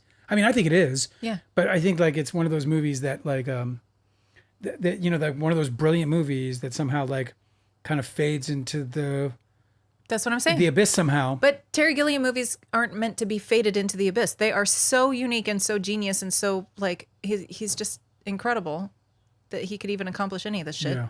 And that they let him. When Toby, That when they I found out funded it. Toby was working with him, I was just devastated. Oh yeah, I'm sure. It's just like that always happened to me. You know, it was like every time one of these fuckers, like when Leo went to Scorsese, it was of course it was like that was like a relative, like a very close relative. Well, passed away. Scorsese's fucking lost to us anyway. I mean, not like literally lost. I understand what you mean, but this was He's 1990, like, whatever. He's promoting AI companies now. It's like, dude, come on. Of all the people, you do not need to be fucking Scorsese, oh subjugating my god, yourself. yeah, you're the small bum. I think little bum. I was is the credited title. as a little bum. I think Actually, little bum, he did great. dude. You got to read that scene. Isn't that scene cool in the book? Yes, I loved it. It's one of my favorite scenes. Today I was I was hunting through because I'm going to be doing some stuff with the book, and I was hunting through. The book. The book is called Too Real a Hollywood Memoir. It's behind me. And it's all about the rise and fall of Don's Plum. The rise and fall and burning of and burying of and pissing on the grave of Don's Plum. And the scene where I do my part in the movie is really fun. Because Leo was kind of my hero that day. The motherfucker. Tobey Maguire's here. Oh, Yeah. how nice. Yeah, he's saying the same thing he says the last time we banned him. Oh yeah, where he was like, "Let's go get a cup of coffee, Dale." Yeah, I've read Just your you new and me. book. It's 2 years old. It's not so new. I guess if you compare it to my beard. Hide user on this channel. None of the mods. The mods are all sleeping. Yeah, well, that's okay. Hide user on this channel. They're entitled to sleep. That's fine. They don't actually. You gave everybody mod control. But Almost you didn't- everybody. I'm trying to But get you didn't give everybody- them mod responsibilities. Do you I know what I didn't? mean? You got to get the same. No, I mean bit they of don't time. have. I mean they can use them, but they don't have to take them. Yeah. No, I'm just giving all the like. The podcast is gonna blow up. I don't know if you heard. But it's all over, and the podcast is gonna blow up. And when it does, I want to make sure that all of our friends are moderated or they're promoted, so that I can know who they are. Can you imagine not seeing Delicate or Happiness in Your Life or Archival Raccoon or A Scientist? I thought or about that. fucking It made me really sad that I thought that No people. Two Trolls? We were gone for a while, and I was like, they're not gonna fucking come back, dude, because you want to be able to fill your entertainment hour with something when somebody's missing. Yeah, we're easily replaced. I think so. No, it's like you drank a glass of water and you go and you just get more water. Hey, I have some bad news for you, but that's not like, it's not like bad news. I think that you'll be a little sad, but it'll be like, oh, well, things, it happens. It's time. Stop projecting and just tell me. Okay, but listen, I wanted to tell you that you know how you love the filmmaker Mike Lee?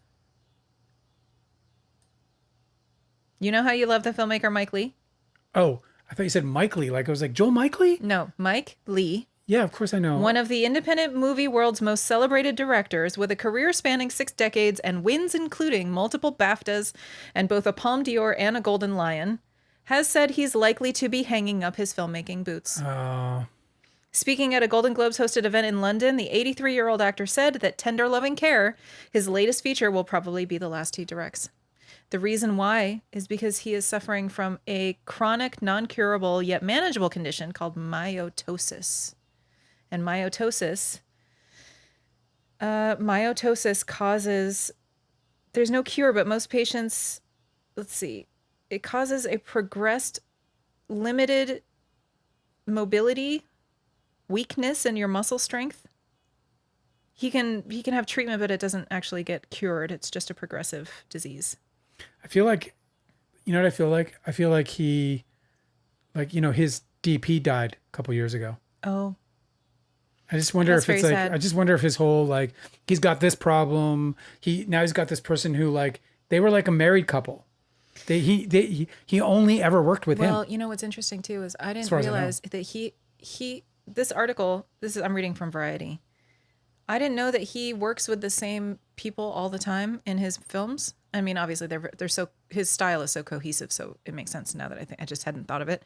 But most of the people that he works on in his crew in the leadership positions are women. Isn't that wonderful? And I just hadn't. Well, you know how I feel about It him. kind of conveys this. You know how I feel about him. One of the highlights of my life was at the same Oscar party that I staggered to my seat to manage the breathtaking beauty of Selma Hayek.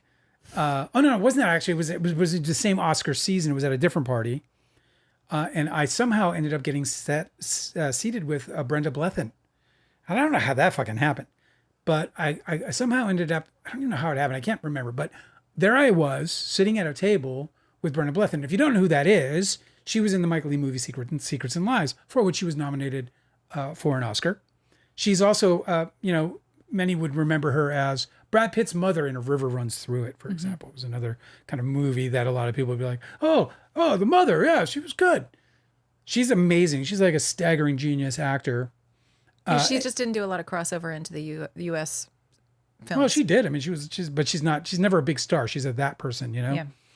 And back in Hollywood, we used to have like a that guy. We just say he's a that guy. If you didn't know who we were talking about, and then you would understand that meant he was in a lot of movies and you wouldn't know who he was by name, but you would by sight. And anyway, I got to learn a lot about Michael Lee back then. I don't know why I actually brought her up. I've lost track of my thoughts. About how he works with women? Because that's what I thought I said that segued to that. Mike Lee likes to work with women? Yeah. Is that what sparked the thought? I'm just glad he does. Okay. Or did. So listen, Yeah. Mike Lee says, absolutely, I think very likely, yes. He told Variety's sister publication IndieWire when asked whether the film recently added to the lineup at Toronto would be his final feature. He said, I mean, I know the girls don't like to hear me say that, but I think that is the case. The girls. That's his filmmakers. Lee has spoken previously about his struggles with myotosis, a disease where the immune system attacks the muscles and has severely impacted his mobility. He says, I was lucky in making this last film. People were very helpful. He added at the round table, you'll see when I get up that my two friends all helped me to stand up, so I probably can't do much more. And doing a play is even more physically demanding, strangely enough, than making a film, because on a film you can be moved around. Frequent collaborators behind the camera include costume designer Jacqueline Duran, hair and makeup designer Nora Robertson, production designer Jane Brody, composer Gary Yershon, that's a man, editor Tanya Redden, director of photography Lucy Bristow, and casting director Nina Gold. He works with the ladies. He's like, you were saying that about Jalen Hurts? Go look at the... That Jalen Hurts, like, his he whole does. team is women and all the way up. Speaking of, by the way, we lost A.J. Brown. He went to the Pats. Mm-hmm. And the reports coming from the Pats is that the quarterback at the Patriots is not connecting well with A.J. Brown. And that's probably not going to last, but it's kind of under, like, all the Eagles fans are like, haha, because the reports out of the first day of camp for the Eagles is that Jalen Hurts is lighting up the middle of the field. Which is, like, really exciting for Eagles fans. Oh, that's fun. Yeah, I'm glad I was able to share that with you. Anyway, I'm very sorry to say this news about Mike Lee. He's apparently, I looked at what is the prognosis, because a lot of times these muscular dysfunctional neuropathies, whatever, like these diseases, sometimes like ALS, it'll progress into, it attacks your heart muscle or it attacks your diaphragm so you can't breathe. And it turns out that this myotosis does not do that. So it's not a lethal disease. It'll just make it so he's very weak and has to be assisted everywhere. I mean, that's in its own way lethal, right? But in a different way. But it's not, but it doesn't actually affect his ability to, like his basic functions, Yeah. which is good, because that seems like it would cause a lot of suffering for Mike Lee. But apparently it's just that he can't just, they say that myotosis is very, it'll affect his hips. So moving around to set, walking around and stuff is going to be difficult for him. Obscura Claire says, Don's plum was similar to a Mike Lee. I liked it. There you go. I don't think that Obscura Claire knows that we were Mike Lee inspired. Yeah. We saw the movie Naked. It was myself and Leo and Scott Bloom, who's a part of the clique that became known as the Pussy Posse. There was Artie Robb was there, and maybe even Tobey Maguire, I can't remember. But we all went and saw, Toby was there, I believe. And we went and we saw we saw two by Mike Leigh. We saw Life is Sweet, and we saw Naked, and we were just absolutely blown away by it. And then when the sort of circumstances kind of led to an opportunity where we could kind of create our own Mike Leigh-ish approach to film, when a project landed on our laps at the exact right time, and all that I covered in my book behind me. And Dawn's Poem was born. So that you're saying that is deeply moving, frankly. I mean, Which one is your I'm going favorite? to talk about it for the rest of the night. Is the film Naked 1993, is that your favorite Mike Leigh movie? That's a very difficult question. My favorite Mike Leigh movie, and I oddly haven't seen them all. I haven't seen like the last few. But my favorite movie up to whatever the last one was I saw, I'd have to go look at his filmography. The ones in the Variety article that they named was Naked, Happy Go Lucky, Another Year, Life is Sweet, Mr. Turner, and Secrets and Lies. So I've seen all of those. Yeah. And I would say that like my favorite film and of Mike Leigh's is probably like Naked, but with the caveat that I think that his greatest achievement that I witnessed so far Vera Drake. is Vera Drake.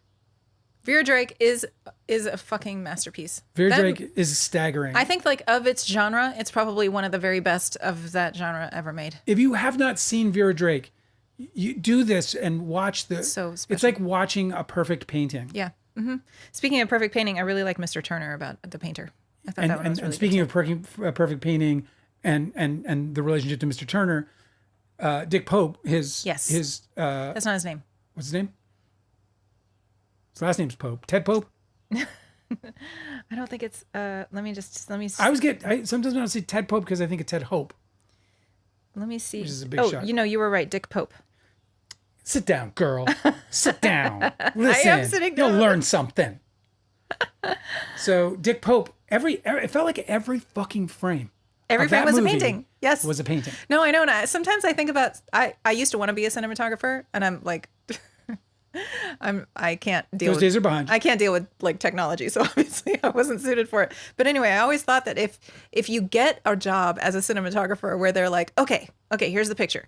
The guy is an exquisite painter and he sees everything like an exquisite painting. Yeah. Okay? Can you do that? Yeah, exactly. I just imagine him like staying up all night being like, I can't do this. Like I see totally the opposite. I Like see the him, pressure to make every single frame of painting would be so immense. Yeah, see, like that's why you're not it. Like, No. because like I'll bet you that he was like, oh my God, this is my chance. Yeah. To make every single frame a painting, because like first of all, it's extremely difficult to do.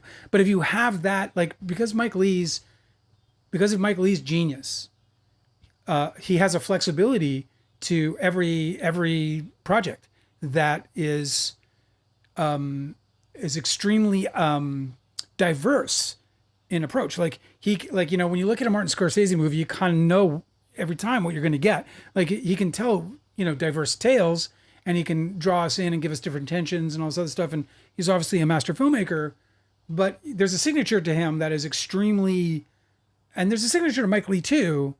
But with Mike Leigh's signature, there's more flexibility. It's more dynamic, and so he has this place where he has the ability to be able to work and develop each scene, like the scene itself is a painting.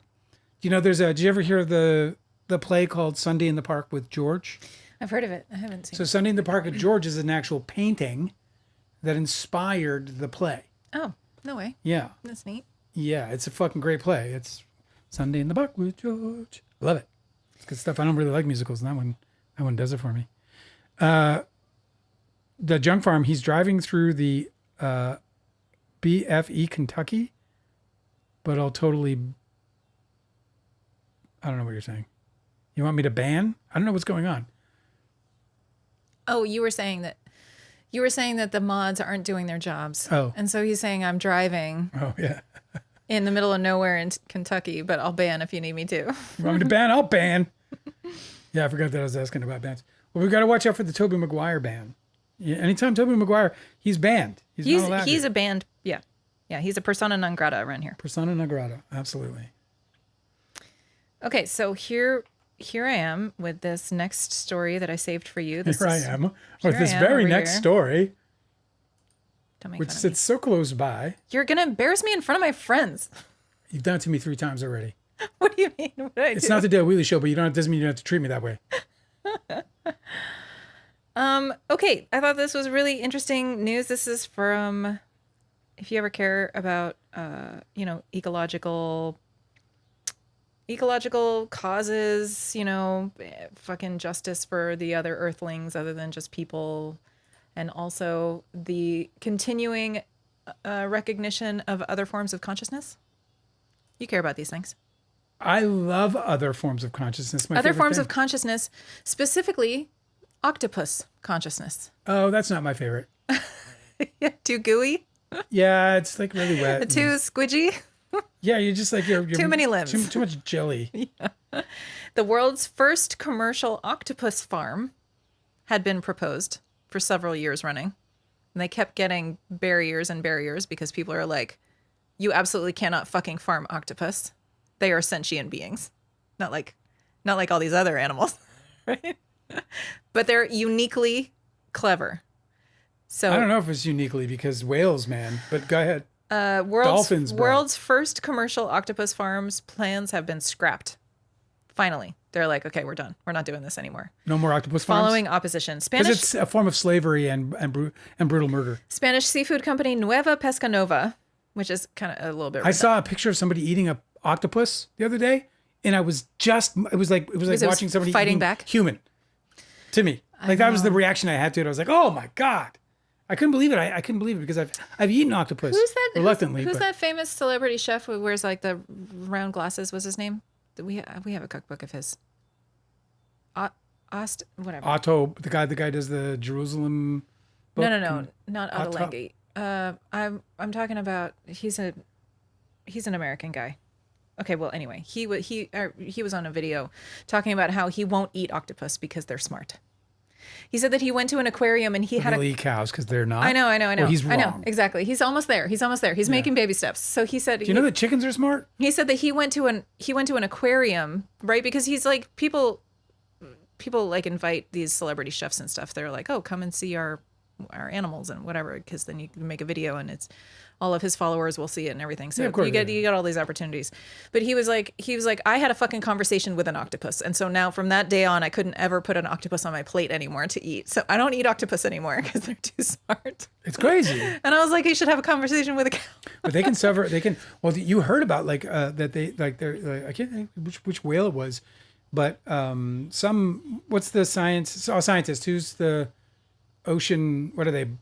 What are they? Oceanographers? No. That's geology or what? Does People who film. natural science? The marine biologists?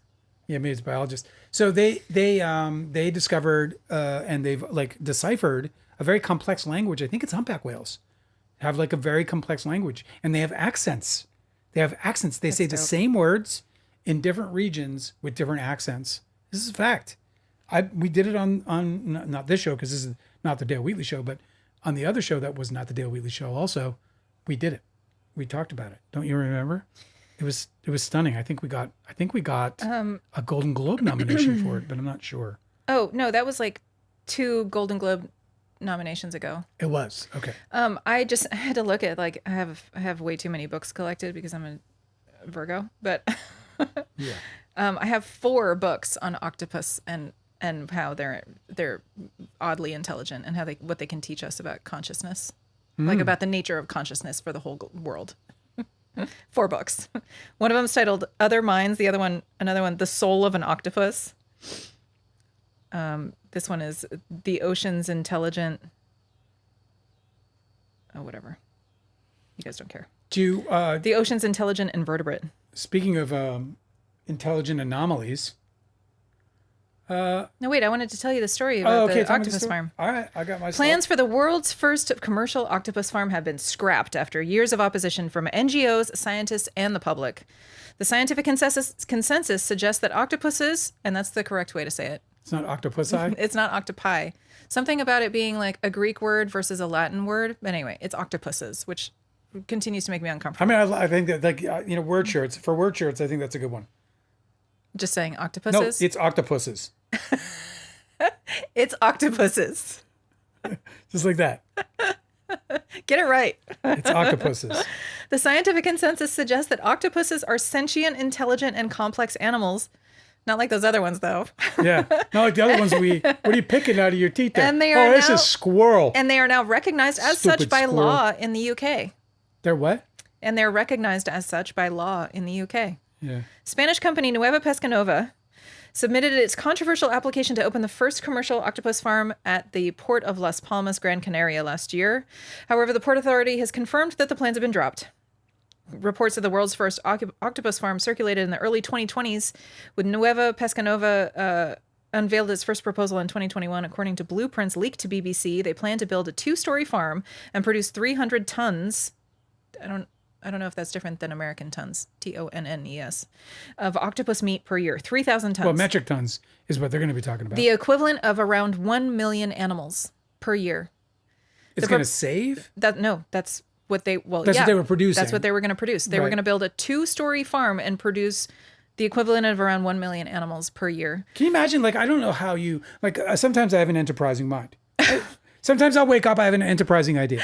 I can see like the room full of all the people working. Yeah. But at no point have I ever was like, let's farm and kill animals. That'll be fun. We'll do real well. I love the smell of blood in the morning. You know. It's so cruel. It's crazy. The proposal was met with widespread criticism from animal rights activists, conservationists, and the scientific community, and was ultimately rejected by Port Authority. They resubmitted an application for the octopus farm. They're like, okay, maybe 500,000 animals. Okay. That reportedly now has been scrapped entirely. Compassion. All right, no fucking octopus. We're going back to the shrimp. Squids. We get the squids. Is the squids okay? They only got like what? 2 eyes? They got 2 eyes. Compassion in World Farming is the organization that celebrated the news as a major victory, in quotes, major victory, but said that it will keep fighting against the growing threat of octopus farming. Compassion in World Farming's Keep Them Wild campaign, which calls on policymakers to ban octopus farming and halt the spread of carnivorous aquaculture worldwide, will remain active. They said this is a huge victory for octopuses. And I just love that people I just literally like in my head saw an octopus at the podium with the mics and the fucking octopus hat. He's doing this with like all This his is a huge win for octopuses all his tentacles around the world. After years of pressure, and this is a huge victory for octopuses, our oceans, and everyone who joined us in campaigning to stop the world's first octopus farm. She added octopuses. Sorry, this is Elena Lara, Senior Research and Policy Advisor. She says octopuses are intelligent, wild animals not produced to be caged in factory farms. The decision to abandon this project sends a powerful message that the future of food must not be built on animal suffering or unsustainable practices. Now governments must go farther by banning octopus farming and preventing the expansion of carnivorous aquaculture. I love it. Leave them fuckers alone, dude. Stop it, bro. And we don't even know what's intelligent and what's not intelligent. We don't. Yeah, we find out the crows talk and fucking, they're all talking. We're hearing these cicadas. It's probably like a very complex language.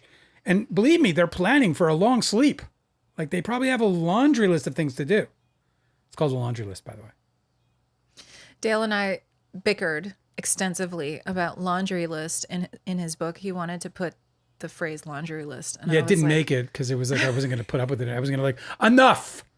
I'll cut it. I was like, what you mean to say is a list. And you can also, if you want to elaborate, you can say a long list. But a laundry list is specifically a to-do list. It can't just be like any list. Well, I always do that anyway. We're so still I have to arguing think about it, apparently. Well, that's a great story. Yeah. Thanks for sharing that. I know. I was excited to save that one for you. Do you want to hear one of my senseless ones? Oh, yes. It's not so senseless. Do you remember when Bill Burr and all them fuckers went over to Saudi Arabia to do I do remember that comedy festival? Yeah, that was so strange. That Yeah. was such a strange news item where you're like, what? Why are you doing this? All of a sudden. So the real one, known as Weird Al Yankovic, The weird one? the real one. Oh. He's a real one. He is a real one. Mm-hmm. Yep, we appreciate him. This is a Weird Al Yankovic fan show. Absolutely. Listen, I saw him live, and I got kind of dragged to the show because, like, I grew up with Weird Al, and I liked him. I had my ha ha ha. He's such a goofy guy. Do you see what I who mean? took his untalented self and made it into this. This goes back to my Boy George comment. We were raised on these weird fucking eccentric, like the media was filled with these fucking weirdos. They're treasures to us now. So when my and yeah, she's about your age actually. I go, actually a little older than you. But my sister-in-law, my then sister-in-law, because a different wife, also named Angela. Very weird. My sister-in-law and my brother-in-law at the time, they were like, "Hey, you got to go see. Weird Al was playing Atlantic City," and she was like, "You got to go." And so I got convinced to go. I was like, "Fine, I'll go. Just I want to be highly intoxicated, and then I'll be fine." Mm-hmm. You know what I mean? It was a great show. Oh, I'm Weird sure. Al Yankovic was a great show. It was fun. It had all the sort of the joviality that you would expect from him, right? Because it was less. It was more than goofy. It was like more appreciable than just goofiness. It was like it was like I don't know. I want to call it like I don't know how to. I'm gonna go fucking heavenly humor. Like there was something that was extremely fulfilling about the concert. It was just like I was glad to be there. I was glad to be a part of it. It was like an experience more than just watching a guy with an accordion playing fucking pop songs. The band tight. Oh yeah, of course. So it was really cool. Anyway, Weird Al Yankovic says that he turned down $1 million. This is Weird Al we're talking about. We're talking about Weird Al Yankovic, who has to go and play pavilions Yeah, he's not the most. to make him a living. He's not the most booked musician. No, he's in the not world. Bill Burr, who's got shows on all the fucking networks. Yeah. Where every time Bill Burr turns around, there's a fucking pile of money being offered to him, up at least until he did this stupid fucking the Riyadh Comedy Festival in Saudi Arabia. But like, there's a real one, man. Weird Al Yankovic was like He turned down what though? You hadn't $1 million for what? for one show Where? at the fucking Riyadh Comedy Festival. Oh, they're doing it again this year, and he turned it down. No, he turned it down. Angela, come he on. turned it back. He turned it down then. There you go. What? Well, because I mean, I told you remember the festival.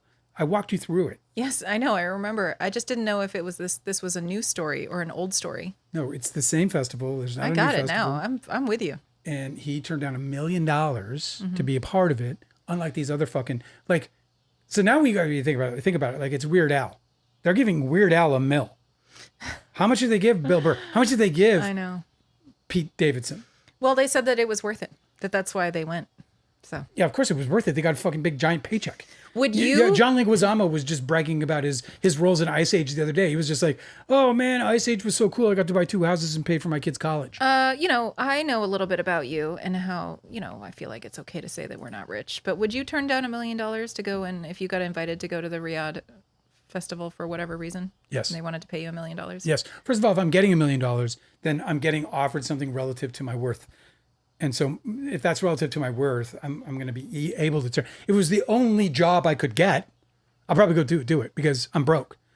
But if I wasn't broke, and I would assume if somebody's willing to pay me $1 million, I'm probably not.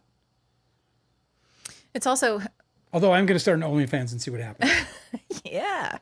Well, if Donna Mills can roll one out at 85, I'm figuring at 56, people are going to be piling in the door. I also think that if you're being offered $1 million, then you probably have the kind of reputation that you actually do have to protect, right?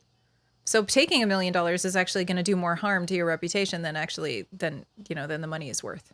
Do you know what I mean? Yeah. Like, so if you today were paid $1 million to go do something, nobody's like tracking Dale Me. Wheatley and like cares Yeah, what Dale really. Wheatley's doing. Like you probably could do something like that and not have I it could do affect your anything I reputation. want that's within the You could just not confines of tell the law. anybody and nobody would know.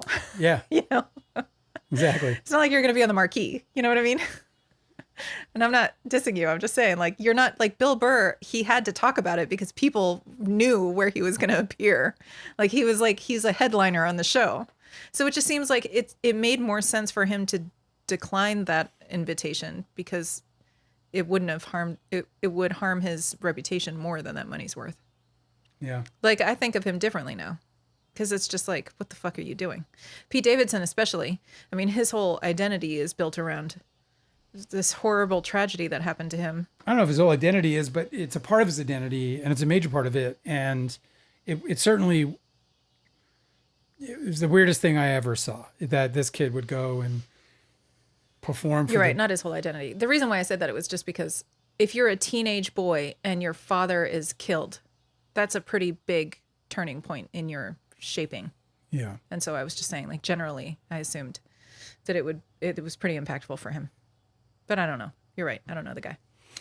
Maybe it's no big deal. So here's a little fun thing for maybe Conley DiCaprio's still with us, and whoever's with us, they might enjoy this. But I wrote a story, which I am excited to adapt either to book or screenplay. We're still not sure what I'm going to do with it. I've been writing it for a very long time. It's been developing in my head for years. I've written a couple of screenplay drafts of it, and so on and so forth.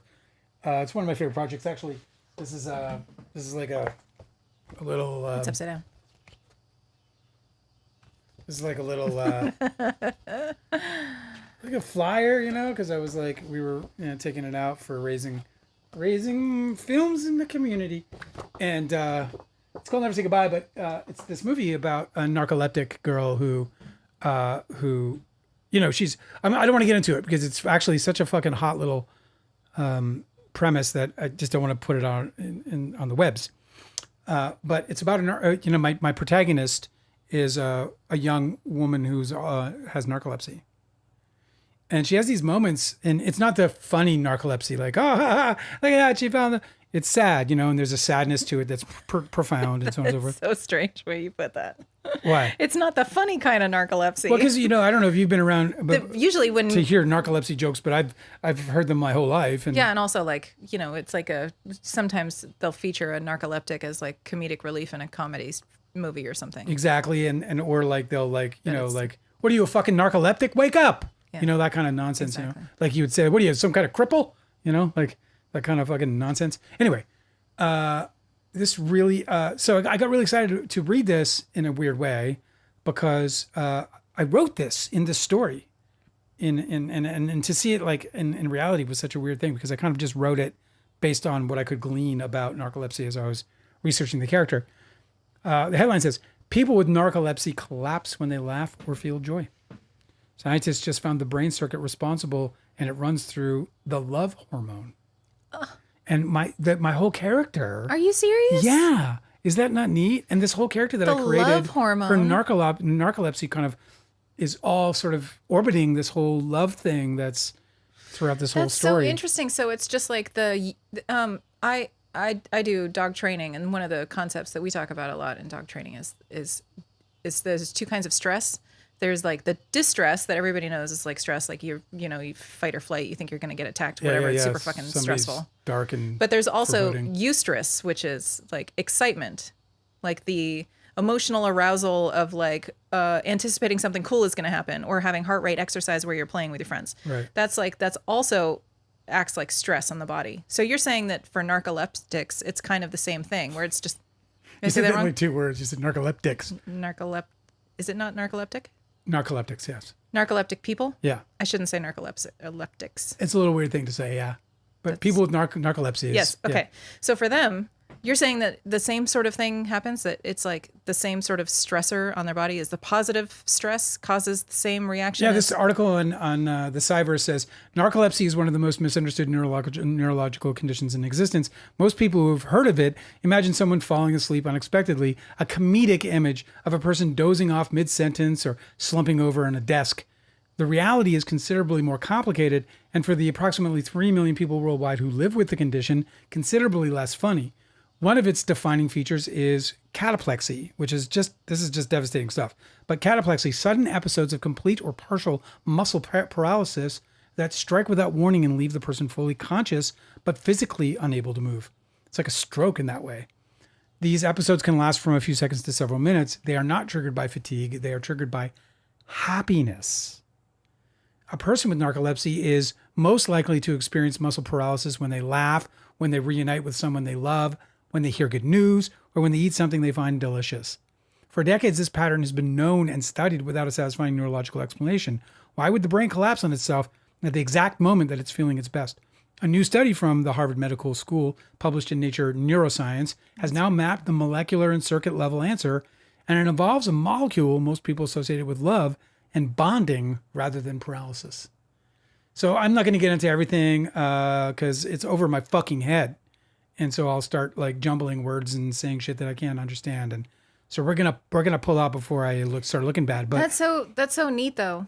Isn't it? I think that the You know, like in astrology, you know, all the outer planets recently changed. Yeah. I think that what that means is that because of the placement of them, I think we're going to see a lot of really great advancements in understanding how different pathologies work.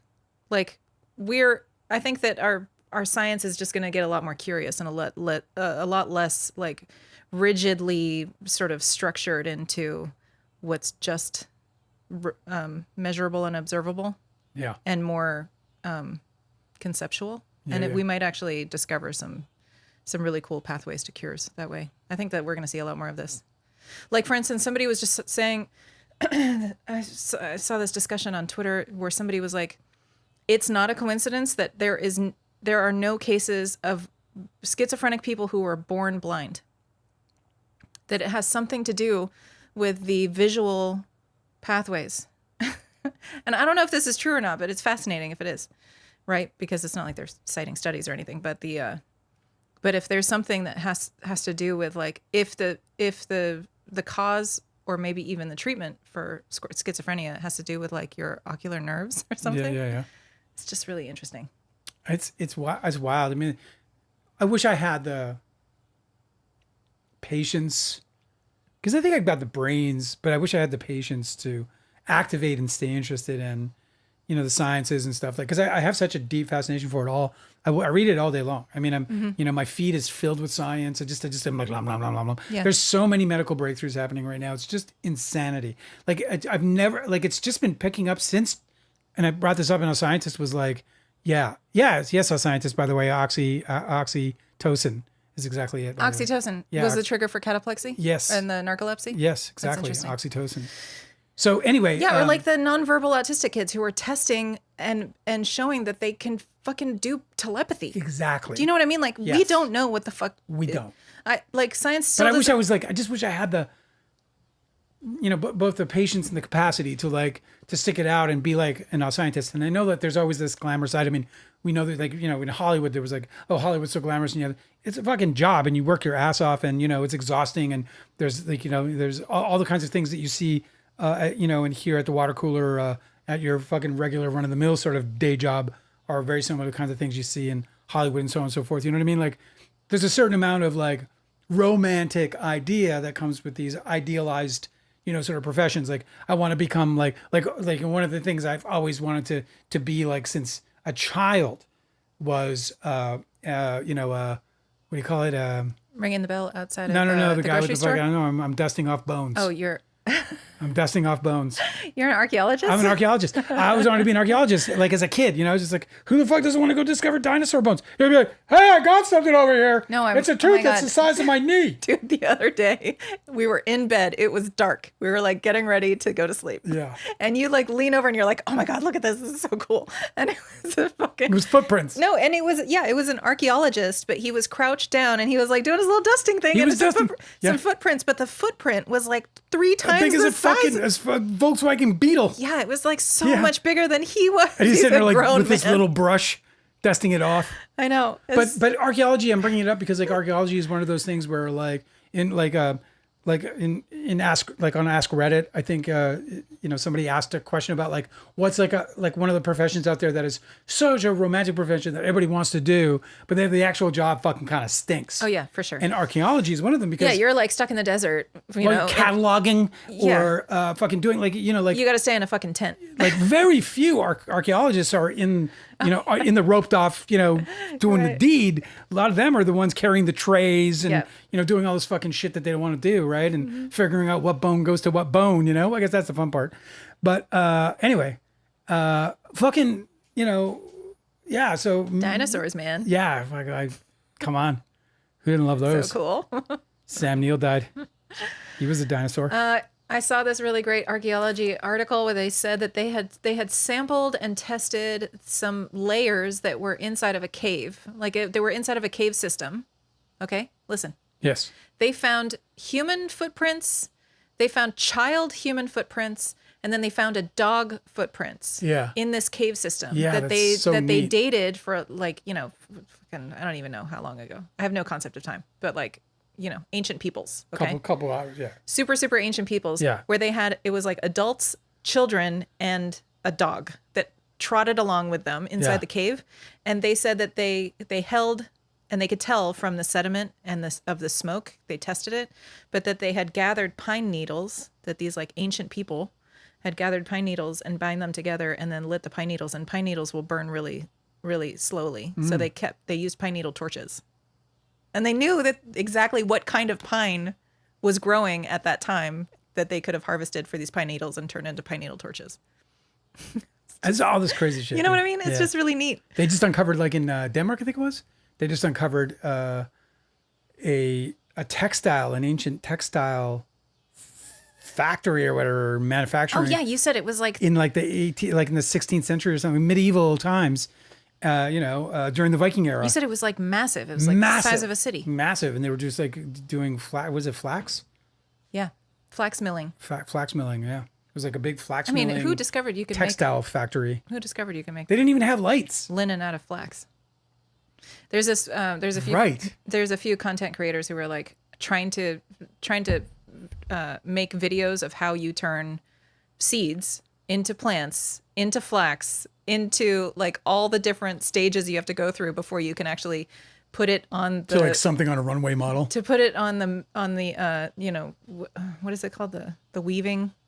And you weave it into fabric, Yeah. and then you sew it into a shirt. And then she wanted to make her own. She wanted to grow her own linen shirt from seeds. It took like It's like that guy who 4 years. the guy who made the burger. Yeah, he and made the he made everything on, like he grew every everything. component of the It burger. cost him $1,500, and it took him like the better part of a year. Yeah, cows are expensive. But he grew everything from scratch to make the one burger, and it cost him like $1,500. That is an I think. extremely autistic activity. Dude, right? It's just like where there's a will, there's a way type shit. Kylie DiCaprio said she wished she was smart enough to become a scientist. Yeah, well, I tried to get into medical school, and oh my God, I fucking failed, bro. It's just like so hard. I don't know how anybody becomes a fucking doctor, because I was doing really, really well until organic chemistry and like pre-calculus. I was like, okay, I'm out of my A friend of mine's not capable anymore. wife, I knew before they were married. I knew them, and she was becoming a doctor, and she would argue, she would be like, it's not hard, it's hard work. Yeah. She's like, she thinks that it's a sort of a fallacy people create. I completely disagree, because Yeah. I'm not a dummy. I have been very good at accomplishing great things in school and doing it easily. So You're no like, dummy. You're no dummy. But I took organic chemistry with like tutors, and I used different textbooks, and I really fucking tried to pass so bad. Like I tried like 3 different times, three Yeah. different whatever classes. And I couldn't. I don't understand how it's just like, it's very difficult. You have to have like a really exceptional type of brain to think that organic chemistry of all things is easy. Yeah. Like that person is off their ass. I think most of the doctors you talk to are like, oh yeah, well, medical school is easy, anatomy, physiology, you learn all the, but you have to learn the chemistry because you have to know drugs. And that shit is not fucking easy. I don't think any doctor would be like, oh yeah, organic chemistry was a breeze. Like it's Yeah. known for being like the hardest thing that you could possibly pass, and they make everybody do it. It's like a hazing ritual. They just like, it's only the strong survive. Let me go to the chat for a minute. First of all, the octopuses, people are like, Quasar says, the octopuses are so smart, they lobbied successfully for the octopus farm ban. The octopuses, yes, They're so smart, they were like, we're taking this to Parliament. We'll see you in the Supreme Court, buddy. By the way, you want to go out for some calamari real quick? I'm kind of hungry. They have their octopus lawyers. Connie DiCaprio said that Don's Plum would be in my top 5 films of all time. Amazing. Good Will Hunting, Blue Velvet. Oh, Oh yeah, that's a fun one. I've seen it. Blue Velvet is one of the rare ones that I've watched multiple times because I love it so much. I used to randomly in my head, I used to be like, now it's dark from Blue Velvet, just for some reason. Really, It's so stupid. Don's Plum. It's the only that's the only David Lynch movie I actually enjoyed. All the other ones I'm like, what the fuck? I want those hours back. Not a fan. I'm a fan of David Lynch, but Blue Velvet was the only film I of love his Lynch. that I enjoyed. It was sort of like I learned how to watch a Lynch film. It was like, okay, I'm not here to be told anything that I can comprehend. Oh, I know. It's like you go to a I'm just museum gonna and be you're there. I'm like, going to be affected by you it. go to a museum and you're like, oh, so we're doing splatters. Okay, this is interesting. You Right, just like sort of looking at a like Pollock. You're just like standing there and be like, how does it make me feel? I Like that's love. kind of like my Lynchian. I absolutely adore David Lynch as an artist, and everything he's ever said to anybody about artistry and the way his brain works, I've always just adored. But I can't watch his movies. Octopuses are so smart. Dawn's Plum. Oh yeah, right. And then she said Basketball Diaries and Talented Mr. Ripley. I like all those movies. I didn't see that last one. Really, I'd like Jude to. Law. No, I know. Isn't that the one with Philip Seymour Hoffman is a really Yes, fun and character in that one? Yeah, and I think isn't Matt Damon in Matt that? Damon's in Yeah. it. Yeah. Yeah, I remember that. I saw it. It was great. I liked it. It got, I never saw it because it was I a wanted. Miramax movie. I Actually. wanted to read the book first. It was just like this is a story of so many movies that I miss. You know, Quasar said that Jimmy Kimmel's a narcoleptic. Jimmy Kimmel is a narcoleptic. Yeah, maybe he, I see. I've never seen him pass out, and so maybe he's just miserable. What a weird job for somebody who has that condition. I hung out with that guy one night. Is he nice? I liked him a lot. Was it like man show Jimmy Kimmel or was no, it like it was like, early Jimmy Kimmel show. I had a friend who was on the show, where he's like I'm legitimate now? so I went to the show with him, Yeah. and then Jimmy invited us all to on the lot. I don't know if he still has this, but on the lot behind the studio, he had a patio built with walls, open patio in the middle of the parking lot. And then yeah, It's not very chic. And then he had some like security outside the door of the patio. Mm-hmm. He was still with Sarah Silverman, and so we sat, just hung around and smoked a fucking bale full of weed after the show. We smoked a lot of fucking weed. I was very stoned, Yeah, you were California sober. but I liked him. He was really nice, and he'd never remember me, but we had a But he a nice didn't. chat. He wasn't he didn't do a narcoleptic. No, and we were getting fucking He didn't do sauced. a narcolism. We were drinking, and I mean, narcolep- he was smoking. I don't remember if he was drinking or not. I think that there's medications for that, so maybe he's medicated. Well, I ran a sales room in Los Angeles in like early 2000s, and I had an employee who was narcoleptic, and it was at first it drove me crazy because I didn't know what was wrong with him. oh, he And didn't so tell you. I was running a sales crew, and so I would stand up and give him like sort of like a motivational speech, like go out there and get them, boys, Oh my god! And this I cannot motherfucker, I'd be in the imagine middle it. of the conversation, he'd be like, so check it out, right? I find out he's narcoleptic. I'm like, okay. He goes, so my wife at the time needed the car. So she goes and takes the car, and he was like, and we had to go somewhere. I can't remember what it was for a sales call or whatever. He was like, well, I'll drive. And I was like, he's like, no, it doesn't rarely ever bothers me when I drive. I was like, okay, well, I would imagine that has to be true. He had a kid, so he's driving his kid around in his car. So I'm like, it's cool, whatever, let's go. This motherfucker fell asleep on the fucking 101. Oh my god! Going fucking 80 miles an hour. I Oh shit my you god! not. What did More you than do? once.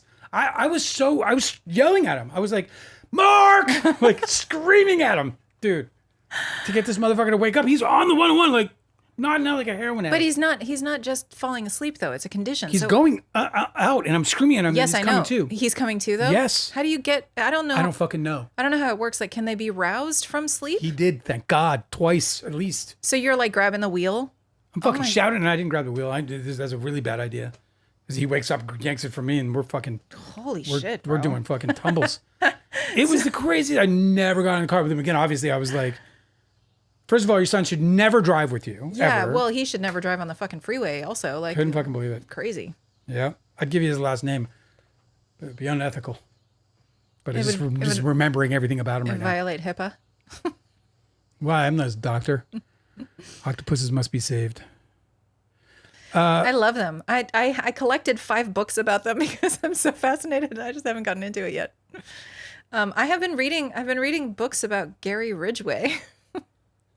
I'm on this like I want to learn about Gary Ridgway kick because if you guys don't know, if you're not like a sicko like me and you don't follow crime forensics psychology, serial killer shit, Gary Ridgway is America's most prolific serial killer, and he is on hospice now. He's in prison, but he's Dying soon. yeah, it's like his end of life. He's on his final days. And I was very interested in his case about him specifically because he has a really dramatic astrology chart, and I wanted to learn more about him. Yes. So I just finished one Gary Ridgway book, and there's 2 more that I want to read. And after the Ridgway books are done, after Gary Ridgway is done and he's departed, then I'm going to get on the octopuses, and then I'm going to tell you all about my octopus octopuses. learnings. Quasar said that they watched Fishing with John. Remember that show? Yes, I love Fishing with John. Fucking the best. Watched Fishing with Joe 20 years ago. I think we all did. Fishing with John. Fishing with Joe. Did you watch, like, was it a VHS tapes that you watched? Because that's what I watched. No, I just would catch it on, I can't even remember, but I borrowed somebody's stack of VHS tapes. They were see. like the OG tapes too. I didn't have friends cool enough to have any of those. I think I saw it on the internet. Was the first time Maybe it was DVDs. I think it was VHS. I think I learned about Fishing with John on the internet. That's so cool that they had fucking VHS. So there was an episode where the dolphins reach the boat, and the narrator says, the dolphins know that he doesn't know that they know that he has cancer. It's so true. Remember that fucking woman who could smell cancer? Yes.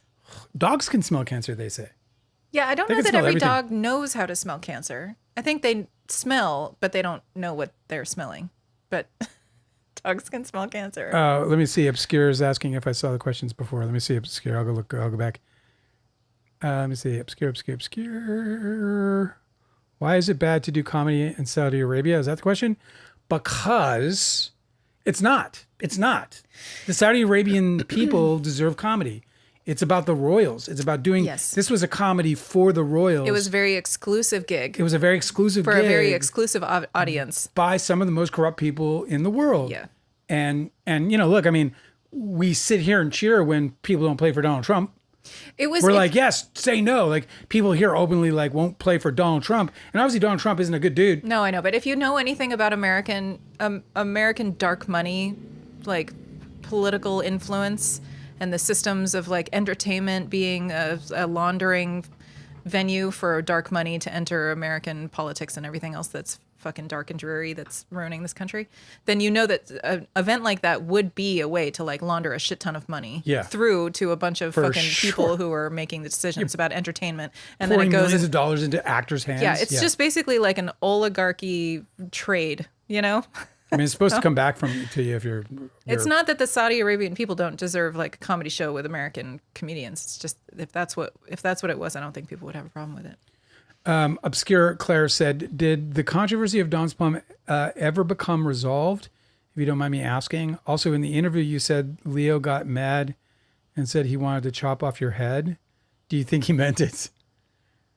Well, I mean, I think he didn't mean. I don't think he was going to pull out. Like, I don't think he was like looking for something sharp enough. He said, "I'm Braveheart, motherfucker. I chop heads." Yeah, he was speaking metaphorically, and he did decapitate my career. He did decapitate my reputation. He did decapitate all of my relationships.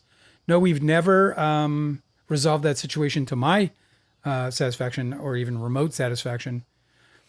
If you get a chance, look, you can sign up for a free trial of Kindle Unlimited and read the book behind me for free. You can also buy it for $5 on. What's it called? I forget. Too Real a Hollywood Memoir. But you can read it for free, or you can buy it for $5 on. I'm trying to make it cheap enough without and keep the lights on at the same time. Mm-hmm. But yeah, you can read it for free right now, and you'll enjoy it. I wrote it for people who enjoyed or appreciate Don's Plum. Ultimately, that's who I wrote the book for. I wrote the book, on a higher level, and that sort of highest level. I wrote a book to right wrongs and to refute, the myths behind the legend of Don's Plum and DiCaprio and Maguire, and they were fucking awful, and they destroyed people's lives, and they did so relentlessly and unapologetically, and they continue to do it, and it's that they continue to do it that provoked me to write this book in the first place. But when I decided to write the book, and I was like, man, you want to call me a fucking liar, dude? Okay, I'll write a book of lies, I suppose. And then I wrote this book, which of course is not a book of lies because they could sue me for that. Mm-hmm.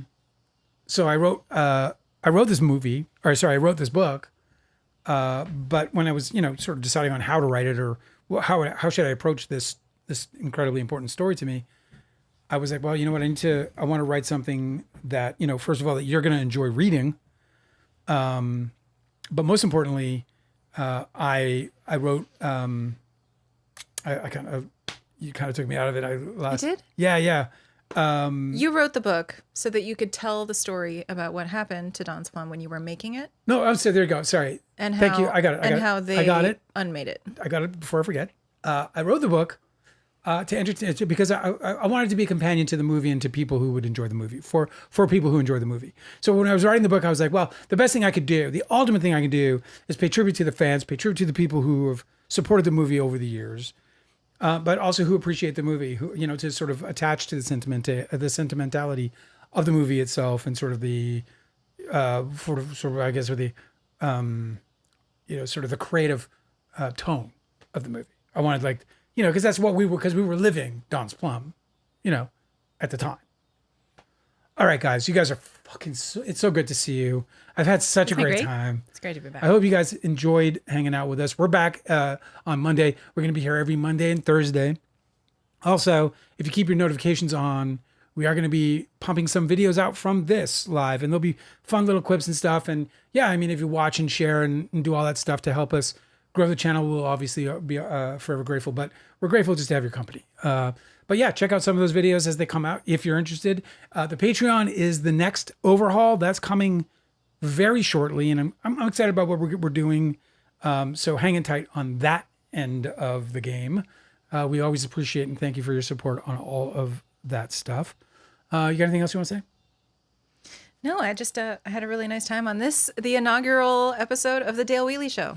I just can't tell you how much we appreciate you, and yeah, I was just so happy to get back to you guys, and so I'm just so glad that so many of you were able to come back and hang out with us again tonight. So yeah, thank you for all of your support, but mostly thank you for your company. Really appreciate you. We'll see you on Monday. Good night, you guys.